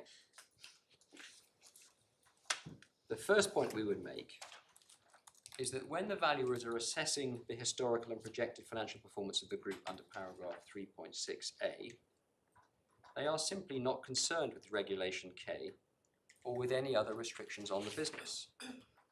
They are required to assess the historical and projected financial performance of the group. And in carrying out that task, the reasons why the group is not projecting a business in the US or in China, or is not projecting that it's going to be manufacturing and selling widgets, are neither here nor there. Paragraph 3.6a simply contemplates that the valuer will assess the historical and projected financial performance of the group. And in carrying out that task, that particular task, the question whether US Reg K or Chinese Regulation P applies simply do not arise. And as I've essentially already submitted, none of paragraphs 37A, C or D provides any justification for concluding that the projections for Viva's business under 37B6 are to be prepared on any basis other than one which reflects the business which the group is actually carrying out and which it is actually planning to carry out over the next 3 years. What on earth, we ask rhetorically, is the justification for baking into the projections and DCF analysis revenues from a US business which does not exist and which the company currently has no plans to create? Well, it all turns in paragraph 60 on the word thus, doesn't it, at the beginning of the last sentence? That's as near as you get to Yeah, its reason. yeah. That's right, my lord. Then moving on through this passage of the judge's reasoning, paragraph 62, the judge seems to assume, on what basis is unclear, that ignoring Regulation K would have a positive impact on the value of the business. Now, on what basis is that assumption made? Of course, it is possible that a buyer may attach additional value to the group to reflect its potential to enter an untapped market, the US. But it's also possible that a buyer would attach no such additional value. The US may be a highly competitive, already saturated market. There may be significant restrictions on obtaining permissions from local financial regulators to commence business in the US, which have nothing to do with Reg K. The evidence before the judge simply didn't go into these matters. But what we can be clear about is that the judge's statement in paragraph 62 that the financial benefit that she apparently assumed would be derived from disregarding Reg K would exist for any purchaser is wrong. And we know that's wrong because JP Morgan is not the only edge corporation. And it follows as a matter of logic that there are other potential or maybe other potential purchasers out there who are also subject to Reg K. In other words, even as regards the potential for expansion into the US, Reg K is not a restriction that is unique to JP Morgan. So there may well be other potential purchasers who would value Viva on the basis that they would be precluded from expanding into the US. They may attach no premium at all because they're in the same boat as JPM. But if there were some purchasers, some potential purchasers, all of them hypothetical at this stage, Yes. who are edge companies, and other hypothetical purchasers who are not, and those who are not edge companies would pay more for the shares than those who are edge companies, you would expect the valuer to go for the higher of the two values in an open market sale. Yes, you would. You would. But if you exclude, I mean, one doesn't know. There's no evidence about any of this. But just hypothetically, if the valuer's view were that actually the really big financial groups tend to be US based, they're all going to be off the scene. That might mean that the premium that you achieve is lower than it otherwise would have been.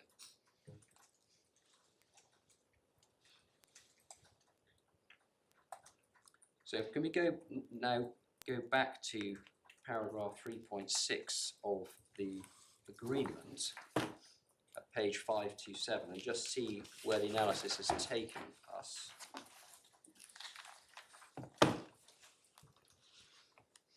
As to paragraph A, 36A, we submit that the assessment of the historical and projected financial performance of the group is to be carried out based on the group's business as it actually has been and is actually planned to be. Further, the financial projections required to be prepared under para 37B6 are also to reflect the historical and actual projected financial performance of Viva's existing and planned business on a basis consistent with the current approved business plan. And we ask the court to so declare. As to paragraphs 3.6B and C, those paragraphs afford latitude to the valuers as to the valuation methodology that they employ. As we submitted below, see judgment powers 96 and 98, JP Morgan accepts that it would, in principle, be open to a valuer to take into account when reaching their valuation that a buyer might attach some value to the untapped potential of the business. So that, for example, a purchaser might seek to develop the business in a way not contemplated by JPM and WRL under the existing business plan. That, of course, is not a point specific to the US market or indeed to Regulation K. The buyer might have other plans. But whether a valuer decides, in the exercise of their professional judgment, having regard, for example, to other transactions, to attach any such additional value at all, and if so, how much, is a matter for the valuers.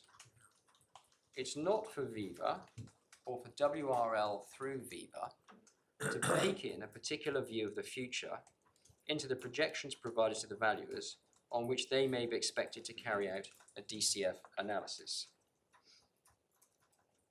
And in considering the open market value of Viva's untapped potential, it would, as I explained a moment ago, in principle be open to the valuers to take into account that Regulation K will potentially provide an obstacle to potential purchases from the US, and that has some impact on the level of additional value that the valuer thinks should add to their valuation to reflect the possibility of the group being pursuing a business in the US post-sale. As I said, some potential purchasers may attach no additional value at all, as I've said. So the judge's conclusion in the final paragraph final sentence of paragraph 60,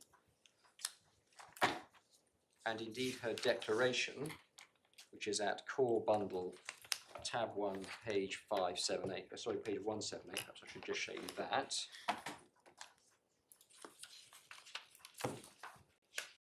Page 178 is the judge's order in one of the actions, but the orders are identical, so I need to show you one. You'll see declaration 1, page 178. In determining the call option fair market value under paragraph 3, the valuation experts are required to disregard any obligations, restrictions under, among other things, Regulation K. We say that there's absolutely no basis for requiring the valuers to disregard Reg K when valuing Viva, and we accordingly ask this court to set aside paragraph 1 of the order. And the declaration that we ask you to make is, if you could turn please to paragraph 60, page 66.2.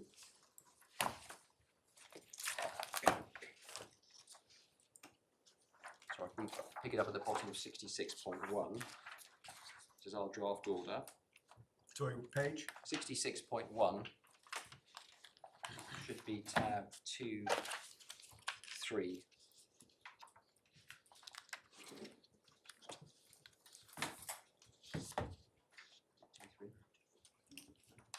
I'm told. Yes. So page 66.1, you'll see the order we ask you to make, paragraph 6, on the proper construction of paragraph 3 of Schedule 1, and going over, it's 6.1.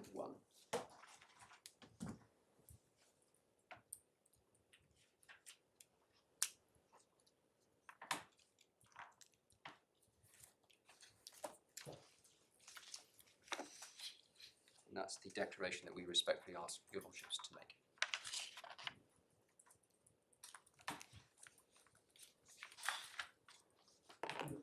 Now, my lord, that is the end of the argument on ground 1, which is the longest ground. Right. And I come next to ground 2. The target of ground 2, which your lordships will find on page 65,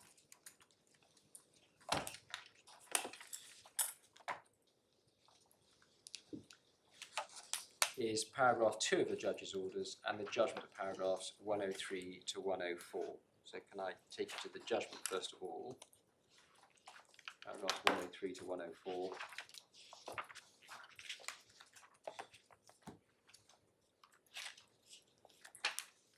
Paragraph 104, page 207. The judge held that it's an implied term of the shareholders' agreement that JPM is not entitled to withhold consent to financial projections prepared by Viva for the purposes of paragraph 3.7b6 on account of the fact that those projections are based on the carrying out of activities that are excluded by Reg K, Reg Y or the BHC Act. the judge's reasoning appears from paragraph 103 of the judgment. If you're right on your first ground, then Yeah. these, what the judge says here falls away. So we're assuming, are we, that you're wrong on your first ground? No, we're assuming that we're right on our first ground, and that was our submission. Well, in that Well, case, It just these falls away. paragraphs just fall away. And it's just go, doesn't it? Yeah.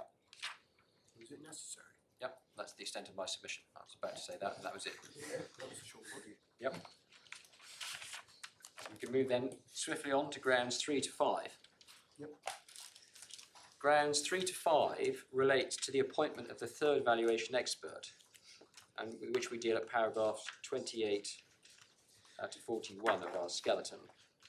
The relevant part of the judgment for these grounds is paragraphs 217 to 250, pages 229 to 236. So starting with ground 3. Ground 3 is concerned with whether the judge was correct to hold that it is a condition precedent to the appointment of the third valuation expert that the valuation experts have produced determinations of the call option fair market value for the purposes of the particular option more than 15% apart. Our case is that there is no such condition precedent, because on the true construction of paragraph 3.10 of the shareholders agreement, the third valuation expert is required to be appointed for all options before any determinations of value are made by either party's valuation expert. So Even just though, on that hypothesis, the third valuation expert might never be required. might never be required, yes. So they're just sort of sitting there, doing nothing. Well, sitting there, lined up and on Lined up to do lined something up that it and- may never have and to on do. alert, retained.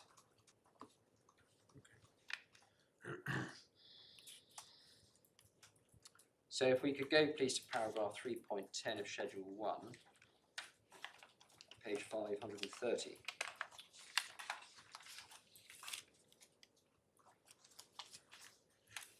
Yeah. Can I just, rather than reading out, can I just ask you, Lordship, just to read this to yourselves? It's sub-paragraph B is the key one, but one needs to read the whole clause. Could I ask you just to read that, please?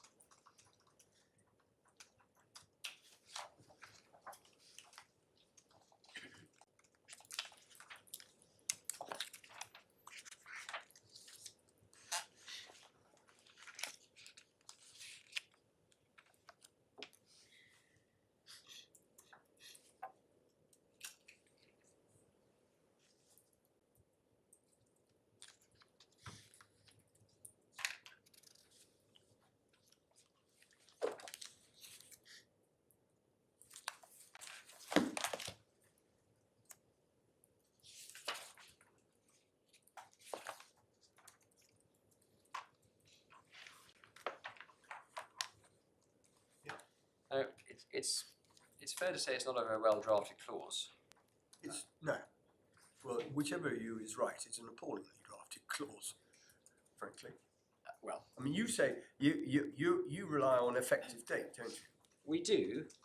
we do.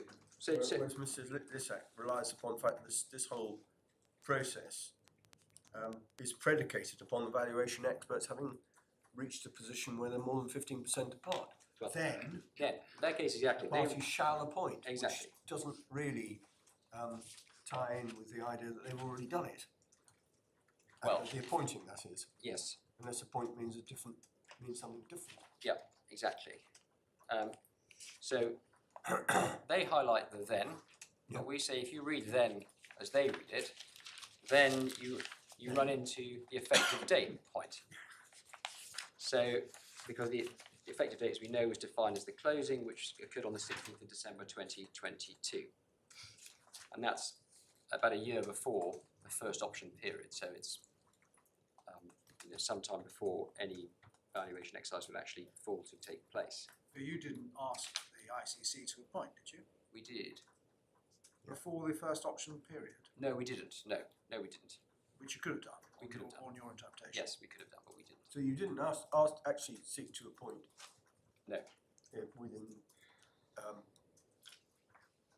10 business days of the effective date. No, we didn't. Now, the WRL's argument, which the judge records at paragraph 224, is that effective date be read as relevant date. That was how. But that's a difficult argument in circumstances where the agreement uses the defined term effective date. And it's also problematic because the phrase relevant date is vague. What is the relevant date on WRL's case? Indeed, this argument is so difficult that WRL doesn't even repeat it in its skeleton argument on the appeal. But what that Unless means... it's the date, unless it's the date when it's become apparent that the two experts have reached a position which is more than 15% apart. Well, it would be the date on which it's become apparent that the parties can't agree Yeah. on one of the firms of accountants. I think that's what it would logically be. But even that is quite imprecise, with correspondence going back and forth. You don't necessarily have No, it's, a clear date. But anyway, our argument does not suffer from the same problem. We don't have to read effective date as something else. And our construction does give effect to all of the words of paragraph 3.10b. And we submit that subparagraphs 1 and 2 are concerned with the appointment of a firm. Your argument doesn't give effect to the word if. Which word if where, my lord, sorry? if agreements are not reached. Well, any of them.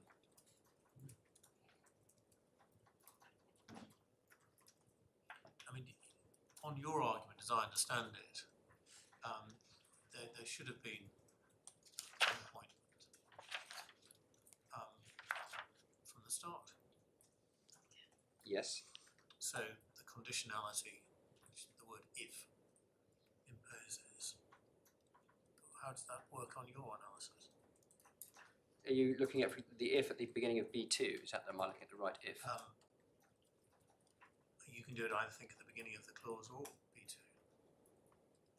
We're looking at B. So our I'm sure you all should have this, but just to take that come back, our construction is that subparagraphs B1 and B2 are concerned with the appointment of the firm to the role of the TVE. So you line somebody else; they are appointed as the TVE, and that the remainder of the paragraph is concerned with the appointment of the TVE to the task of producing a valuation in respect of the particular period in issue. So if one looks at B, you have then the party shall appoint, then what the clause then means is then the party shall appoint the firm identified by the process in 1 and 2, and then you continue on.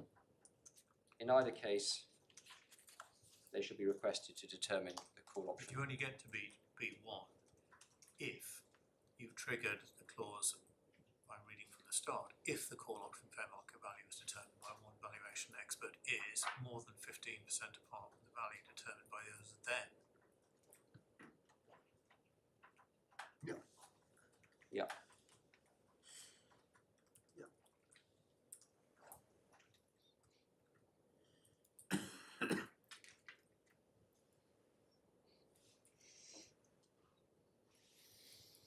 Well, Does this point matter? it does matter for this reason. Yeah. Because what we're trying to do on our side of the court is to prevent WRL from crashing the option process. Okay. And if you read it their way, there won't be time. And this is a good point. Sorry, if we read their way, then That basically you wait for the valuation experts to produce their valuations. They're 15% apart. Only then do you embark upon this exercise. You can't agree on who the TVE is. You then go off to the ICC. There's no way this can all be done within the timetable. Well, wait a minute. That may depend on the timetable for the whole thing, which in fact may link in to some of the other points. So the timetabling is not all that easy to understand, but I think we start with a measurement date. Yes. Can I explain the timetable to you, my lord, and then I have some submissions to. I'm happy to lay it out for you if if you. No, I would like to understand this Yes. better, because as I understand it, that there is a measurement date. The experts are supposed to come up with their figures within 15 days of the measurement date. Yes. The option period begins 15 days after the measurement date, so it's simultaneous. Yes. And the option notice, whatever its effect, has to give a good faith estimate of the exit proceeds, which is not the same as call option market value. The experts have to provide copies of their certificates to the parties. Doesn't quite say when, but probably within the 15 days. And the exit proceeds is a mathematical calculation which simply requires you to know the fair option call market value and multiply it by the relevant percentage. I mean, there are slight exceptions to that, or there may be. Yes. That's the basic framework. So the framework is you've got a 15-day period for the experts to produce their certificates. That's simultaneous with the opening of the option exercise period. Yes. And then you've got 30 days in which to exercise. Yeah. So you've got 30 days you've got 30 days in which to exercise it. So After the 15. you've got 15 of those trying to agree a third expert on your analysis. And if you can't, you go to the ICC. Well, If on the other hand, the notice has the effect that the judge thought it did, the WRL say it did, i.e. it exercises the option, then you're not so bothered, are you, about the 15 days, because you've already exercised it, and there is a contract in being which in due course will result in a transfer, or not. But the problem, my lord, is that you don't know at what price you're going to be exercising. So if you have two No, you valuations, don't, but that's inherent in an option to buy something at market value. You don't necessarily know when you exercise the option what the market value is going to be. well, my lord, with respect, I would submit that that's not how this clause is. This is supposed to work.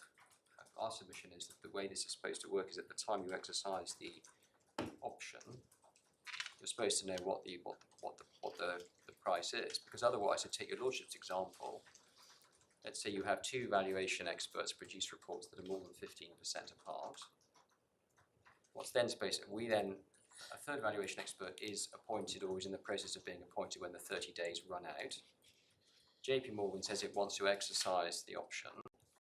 That best estimate of the exit proceeds are the figure that we have in our valuation report, or an average of the two that have been obtained.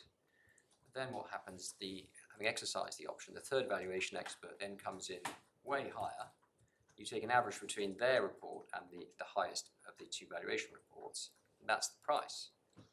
So whereas we thought we were paying 100, we're now paying 200 or 175. And our submission is that is definitely not how this clause is intended to operate. The idea we submit is that JP Morgan should know what the call option fair market value is in time for it to have a reasonable time to decide whether or not to exercise the option. How are you going to know if it's less than the reference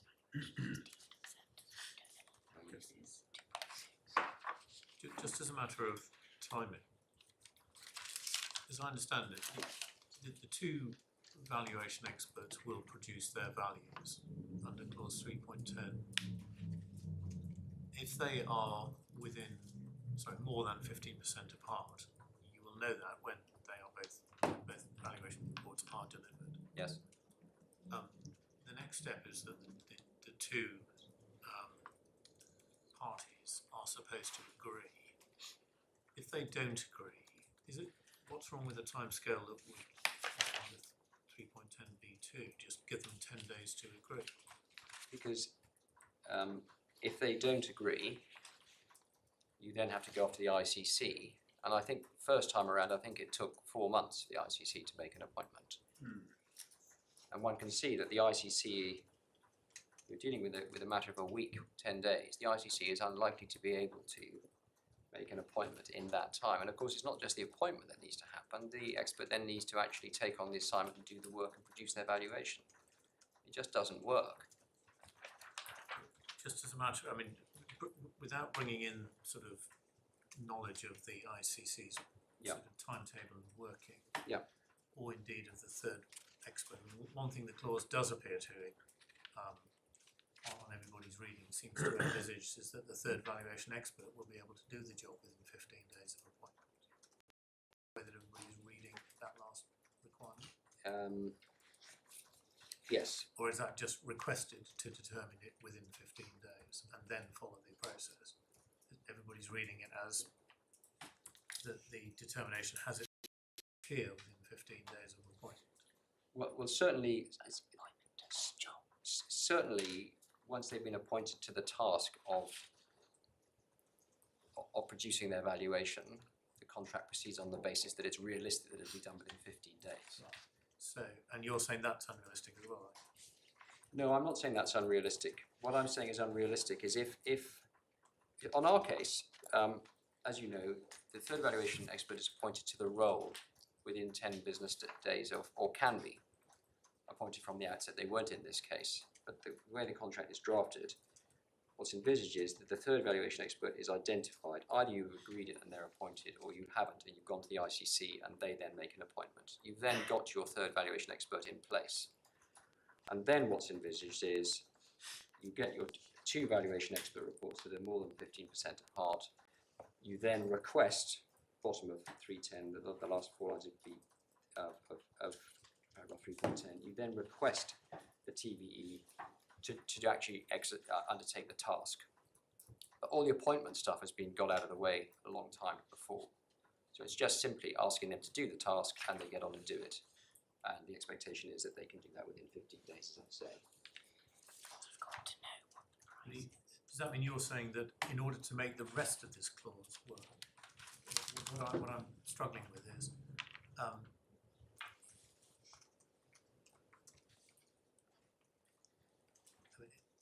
are you saying that the parties should have agreed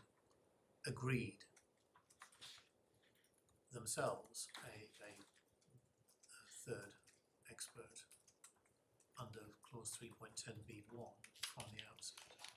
Yes, and if they didn't, then there was a fallback mechanism in B2. So what was intended was that the parties would seek to agree.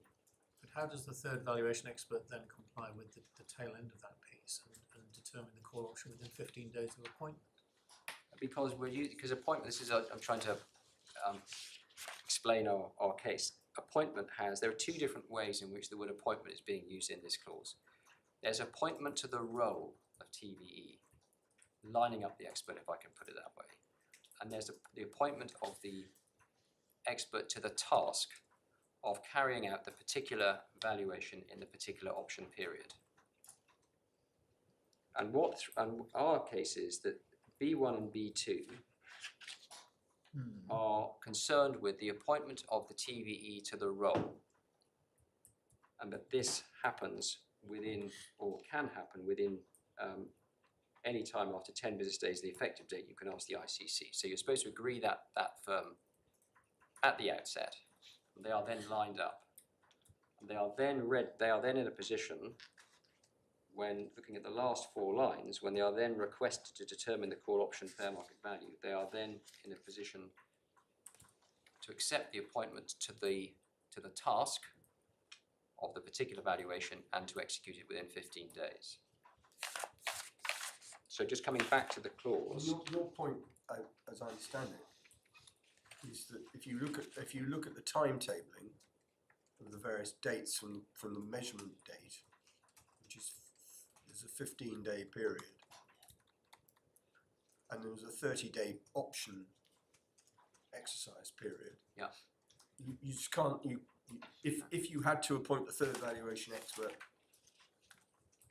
as it were, each time separately as opposed to at the outset, unless there's a lot more cooperation between the parties than there has been, you never get you'll never be able to do it.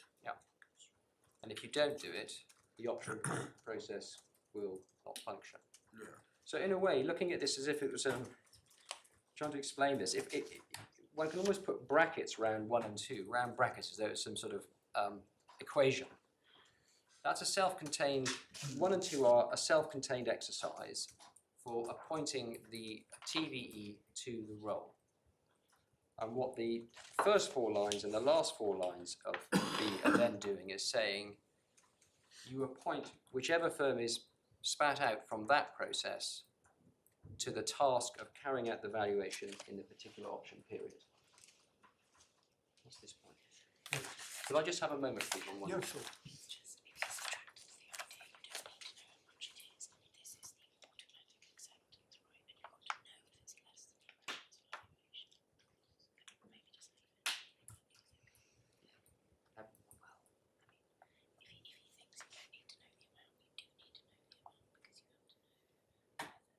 Yes, I see. Yes. Yes. One Can I point. just make sure that I'm not quite sure that I'm entirely understanding how this all works. Very well. Let us suppose that before the first option period even opens, Yes. the parties have decided to appoint Duff and Phelps, Yes. the first name on the list, Yes. as the third valuation expert. The process then opens, JPM serves a notice, there's a disagreement about call option open market value.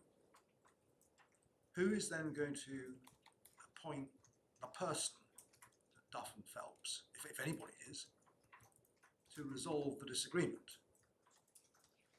Well, that's Because that's a matter for Duff and Phelps. They say, well, we nominate our partner X to do this. yes. But so the way it would go is, beginning of the agreement, parties say we have an option periods coming up. We need to identify a TVE. They agree on Duff and Phelps. They write to Duff and Phelps and say, here's our contract, 4 option periods, these dates, possible but not definite, but possible we will need you to come in as a third valuation expert and produce the valuation, look at what's been done, produce your own within 15 days. Fine. They're then primed, as it were. Up to them who's going to do the work. They plan, but they may need to be available to do this exercise within that time scale. Those arrangements are all put in place. We then have the first option exercise period. And just to give you the dates, I'm sure your lordship's got it, but the first measurement date was the 16th of December. You then have, that was the first measurement date. They have to determine their valuations by the 31st of December.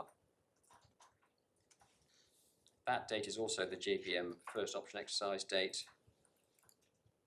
If the valuation is then more than 15% apart, Yeah. you then have to ask the TVE to perform the role, which takes you to middle of January, 15 days from the 31st of December, and then the option has to be exercised by JPM within another 15 days.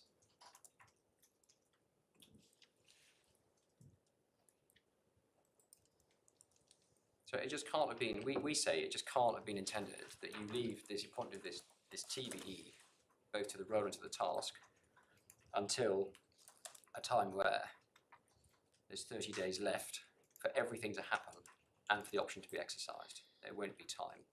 And there's this express provision for the ICC as a backup mechanism. And again, the parties can't realistically have thought that if that needed to be invoked, that could be done in time as well. So we say the commercial considerations here are overwhelming. We accept there's not a brilliantly drafted clause, but you can make sense of it in the way we have suggested, which is, as I've said, to treat 1 and 2 as a self-contained exercise, and it's whatever firm emerges, whichever name of the firm emerges from that exercise, which is done early on, within a short period after closing, then the rest of B, the 4 lines above and the 4 lines below, are then concerned with the appointment of that person to the task of carrying out the valuation in relation to that particular option period. Now, just to come back on one point, my Lord Justice Lewison asked me about exercising whether one can exercise the option without knowing how much the option price is to use that shorthand. If one looks at paragraph, go to page 524. Page 524. Page 524, paragraph 2.6 of Schedule 3. The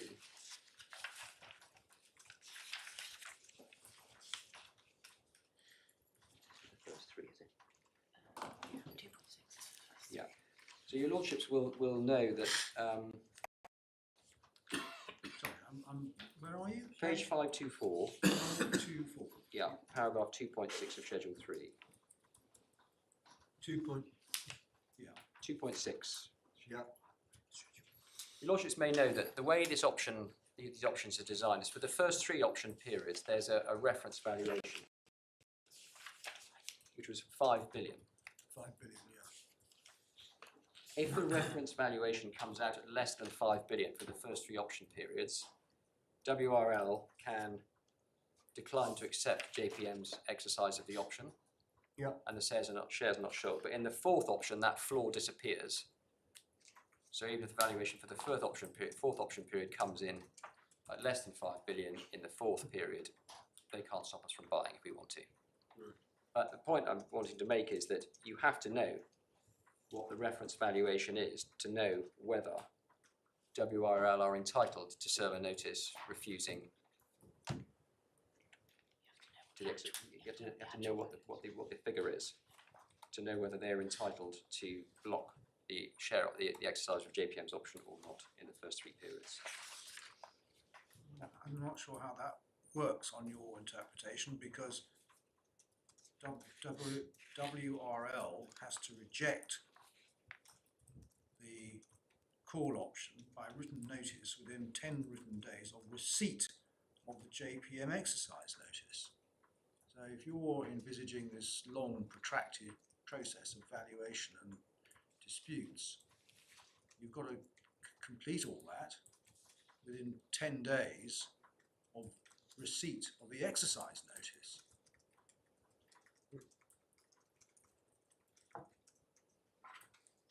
Can I just have a moment, my lord, I'll just reread this clause.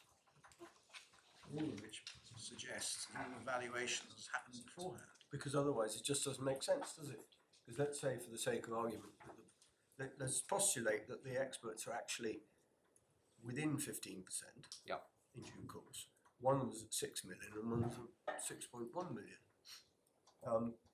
Then WRL might very well, at that point, they're deemed to accept, aren't they? Automatically deemed to accept. Mm-hmm. But how does that work unless the whole valuation process has already been gone through? Because nobody knows what the figures are. 2.6b must be predicated on knowing what the valuation is, mustn't it? Yes, I agree. That's the point we're making, Mark. Yeah. We agree.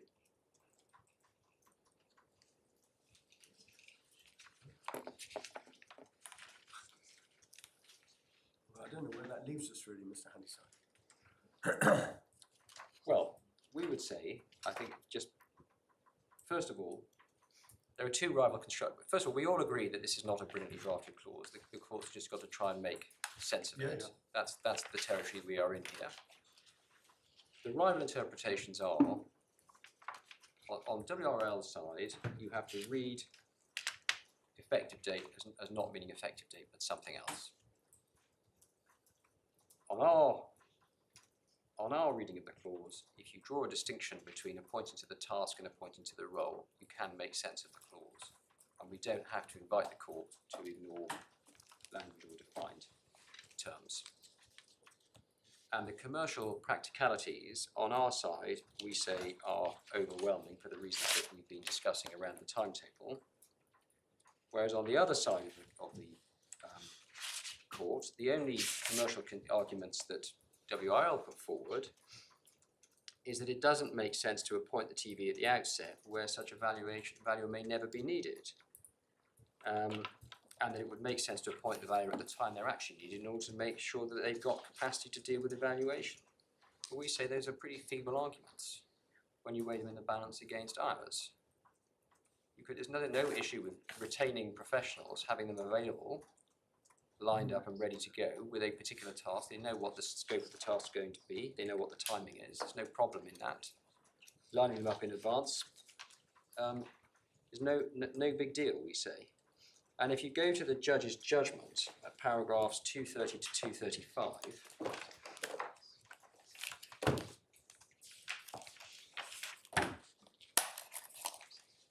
Sorry, give me that again. 230, paragraphs 230 to 235. Yeah. So the judge at 230 said both parties. Well, first of all, the judge said that the language is not easy, it's not clear. She says that at 226. And then at 230, the judge refers to the commercial common sense running on both sides.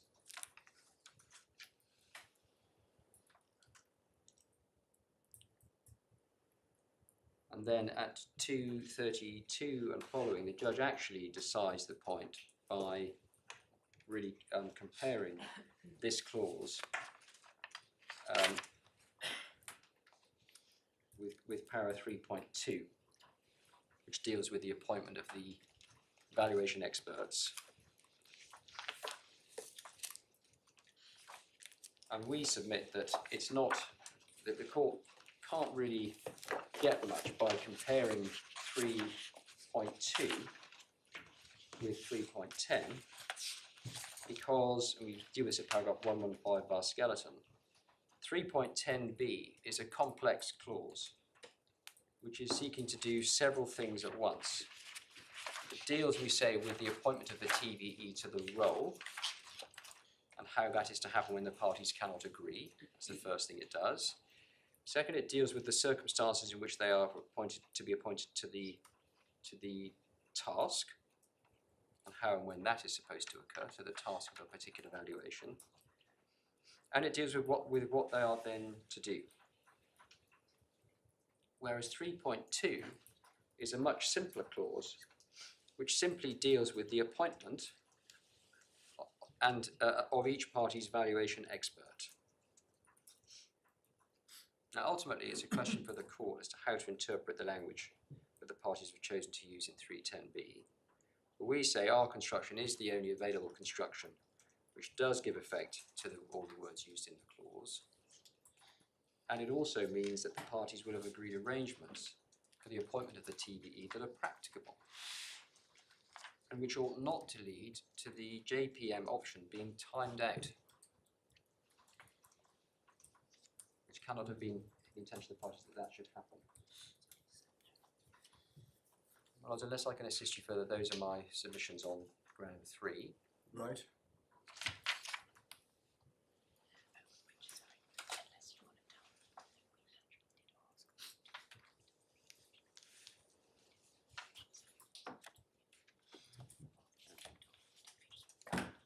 So there's one thing I should correct, is that the first request by JPM to WRL to appoint the TVE was on the 29th of November 2023, so before the valuations. Just to clarify that, I think I may have said something different, and that's page 36 of the supplementary bundle. Ground 4 relates to paragraphs 238 to 246 of the judgment.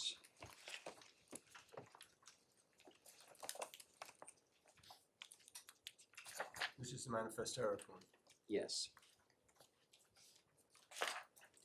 Yes, it relates to the judge's conclusion that it's a condition precedent to the appointment of a TVE by the ICC that there be no manifest error in either of the valuations produced by the valuation experts. So ground 4 is at page 266 of the bundle, just to show you it. Sorry, page again? Sorry, page 66, I'm so sorry, page 66.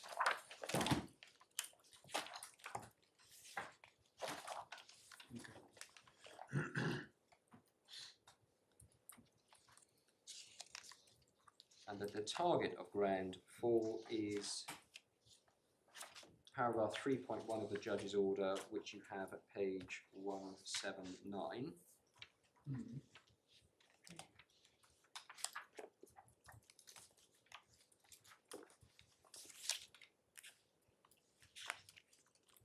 So just going back, just to be clear about this, just go back please to page 66 to the grounds of appeal. The target of ground 4.1 is paragraphs 3.12 and 4 of the judge's order at page 179. Namely, that the appointment of a TVE by the ICC is subject to a condition precedent, so the judge said, that neither of the determinations by the valuation experts is subject to any manifest error. That's 312 of the judge's order. And the ICC does not have authority to appoint a TVE for the first option exercise period because that just mentioned condition precedent had not been fulfilled. That's paragraph 4 of her order. The target of ground 4.2 is also paragraph 4 of the judge's order. But this ground is advanced on the basis that even if the manifest error condition precedent exists, then the judge was wrong to find that there was a manifest error in relation to the first option exercise period, and that's tied to ground 1. In other words, if your lordships decide that the valuation experts should proceed on the basis of actual business and actual plans per our ground 1, then the judge was wrong to say that the valuation experts in the first option period, their approach was contained a manifest error. So it will follow the basis for the judge deciding that would have fallen away. So turning to ground 4.1, the starting point is Schedule 1, paragraph 3.5 at page 527.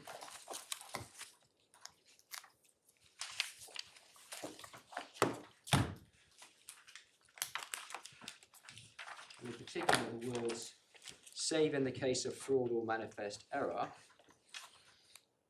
its, i.e. the valuation expert's, decision shall be final and binding on the shareholders, and the parties must proceed with the valuation experts' decisions. We also need to look at 310 and 311. We've just looked at 310. It's also to note 311 as well, which is the averaging provision where the third expert report produces a valuation that gets averaged with the nearest other figure produced by the valuation experts. Now, at judgment, paragraph 242, the judge said that the effect of paragraph 3.5 is that where there is fraud or manifest error, the valuation expert's decision is not final and binding on the shareholders, who are and they are not obliged to proceed with the valuation expert's decisions. And then at 243 to 244, the judge referred to paragraph 3.10 and reasoned that because any decision of the valuation experts that is tainted by manifest error is not binding, and the parties should not proceed with that decision, there is a bar even to the appointment of a TVE where there is a manifest error in one or both of the valuation experts' reports. So in short, the judge treated 3.5, which deals with the consequences of manifest error for the particular valuation that is tainted by such error, as giving rise to a condition precedent to the valid appointment of a TVE that there should be no manifest error in the determinations of either of the valuation experts. But then at 245, the judge says that it's not a condition precedent to the appointment of a TVE, that there is an unresolved allegation of manifest error. So what the judge seems to be envisaging is it's a condition precedent to the valid appointment of a TVE that there's no manifest error in the original, the two valuation expert reports. Yeah. So presumably if there is a manifest error in the true sense of that word, i.e. an error which is obvious on the face, then presumably that gets corrected and everyone then proceeds. But if there's an allegation of manifest error which is contentious, the judge seems to envisage that the valuation expert can then, the third valuation expert can then be appointed, and they go through the process, produce their number, there then presumably subsequently is a determination as to whether there was a manifest error in the valuation expert report or not. And if the finding is that there was, the consequence of that is that retrospectively it follows that the appointment of the TVE was invalid. Is that clear before I move on? So you just take an example. So if there's a dispute about whether there's a manifest error or not, it doesn't delay the appointment of the third valuation expert. This is on the assumption that it didn't have to occur at the outset, Yeah. per your previous ground. Yeah. But if it transpires that there was a manifest error, then the appointment of the third valuation expert is invalid. Is that? Yeah, and you yeah. That's what the judge is yes, predict. Yeah. that's how we fit together what the judge says in those paragraphs of the judgment, 245 in particular. So, but I just want to illustrate the consequence of the judge's approach and why we say it's wrong. Take an example. Party A's expert valuation contains a manifest error, but Party B's does not. As I said, if it's a manifest error in the true sense of that expression, i.e. obvious on the face of the determination, then no doubt the expert, somewhat red-faced, will correct it and the valuation process will probably proceed. There's no difficulty about that. Well, it might depend on what the error was. It might, but if it's a manifest error, one would think it was something fairly obvious. Well, that's why I find it, I mean, it's odd to say, talking about contested allegations of manifest error, because normally a manifest error is either a manifest error or it's not. Even if it's an error, it's not a manifest one. Right. Yeah. Well, I see that, and that would be our submission in relation to the first option exercise period. But and that's nevertheless, we had in this case, as you know, explained earlier, an allegation made by WRL that there was a manifest error in the valuation experts, our valuation expert report, before they even saw the report. That was their position. Yeah. So you can have that situation arise, bizarre though it may seem. But I just want to take a different example to illustrate the problem. Take a different example. Party A's expert valuation is alleged by Party B to contain a manifest error. Party A disagrees. So there's an issue. Does Party A's expert report contain a manifest error? It's common ground that Party B's expert valuation contains no such manifest error. So it's only A where there's a dispute. Right. The two valuations are more than 15% apart. I'd assume that even if the manifest error which is being argued about were corrected, the two reports would still be more than 15% apart. So on either view, whether the error is correctly identified or not, if it's corrected, it's more than 15% apart. If it's uncorrected, more than 15% apart. Now, on the judge's approach, the appointment of the TVE will proceed because at this stage there's an unresolved allegation of manifest error. Assume that Party B's valuation expert valuation is closest to the TVE's valuation when it comes out.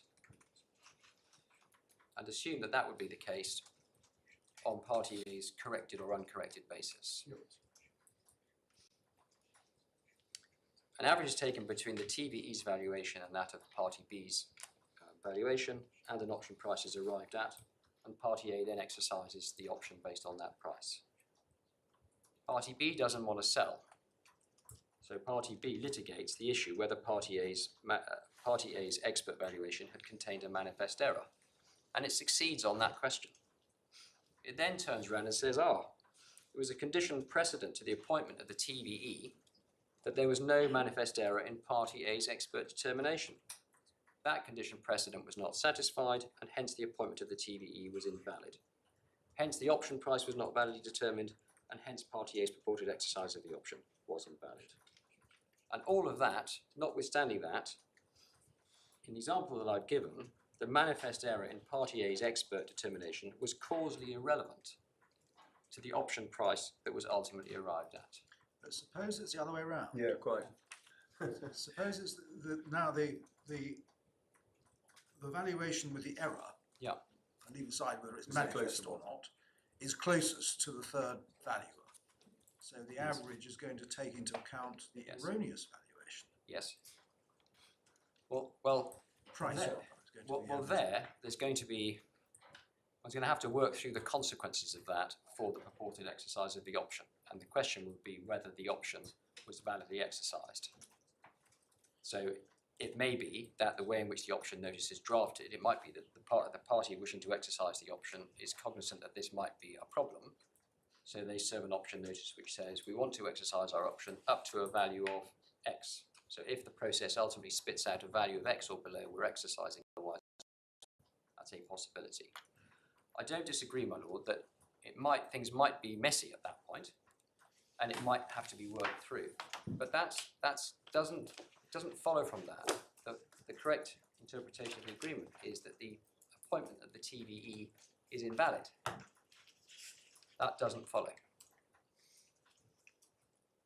So in short, we say that the judge should have concluded that a TVE can be appointed to provide a valuation for a particular option period, provided only that the determinations by the parties' valuation experts are on their face more than 15% apart, irrespective of any possible future finding of manifest error.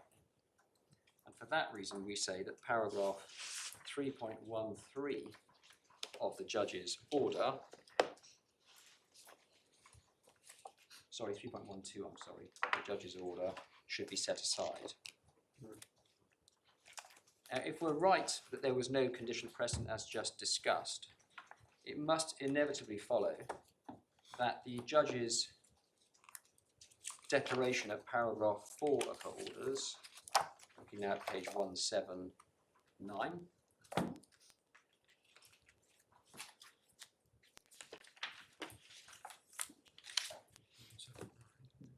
this is the one that the ICC didn't have authority to appoint because the condition precedent hadn't been satisfied.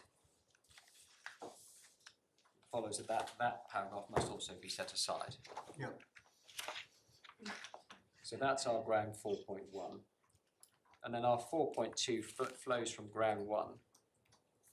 As I've said earlier, if we succeed on ground 1, namely that the valuation experts first time around did the right exercise based on the business plan, if I can use that shorthand, then it would follow that the judge's finding at paragraph 250 of the judgment, page 236, that the valuation expert reports contained a manifest error. The last 4 lines are slightly unclearly expressed, but that's what the judge is saying. There was a manifest error. Yeah. That paragraph of her order should also be set aside. We ask your lordships to do so. The valuers have to provide the parties with a certificate. Yes. They are not required to give any reasons No. for their certificates. No. How is it going to be said that there is a manifest error if all you get is a figure? Well, it's possible you might value the wrong company. It might, maybe not a sensible example, but there might be something on the face of a very short, small certificate which demonstrates as a manifest error. But I agree that one would think that the circumstances in which there can be a manifest error in a contract like this would be very limited. But there may be a debate between the parties as to whether there's some implied obligation to provide a copy of the report rather than just the certificate. Difficult one.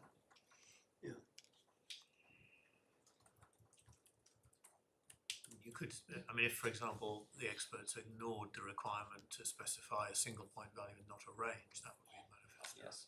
Yes.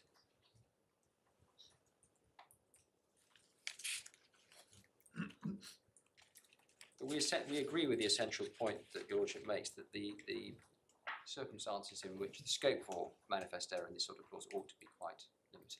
We don't dissent from that proposition. Yeah, and as my lord says, there's nothing in 3.4, the call option certificate, requires reasons for the decision. Just a decision.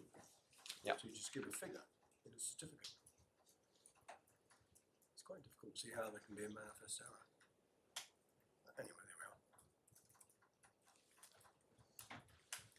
The trouble is that this agreement has been arrived at by bolting together a whole load of boilerplate provisions from all over the place, some of which may not actually be particularly apposite. Maybe this one's an example, 3.5. And you see these sorts of provisions, as you know, in lots of different types of commercial contracts, but not in contracts where all you're doing is producing, a figure. Yes. Well, we certainly would accept that 3.10 is. I suppose if you produced a valuation of €3 or something, that would be a manifest error. Well, it might be. It might be, or who knows? Who knows? My lords, I'm about to move on to ground 5, 5, 6 and 7. I've probably got about another, 15, 20 minutes left. Should we break now then and say 2:30? Yes. Thanks so much. Court rise available.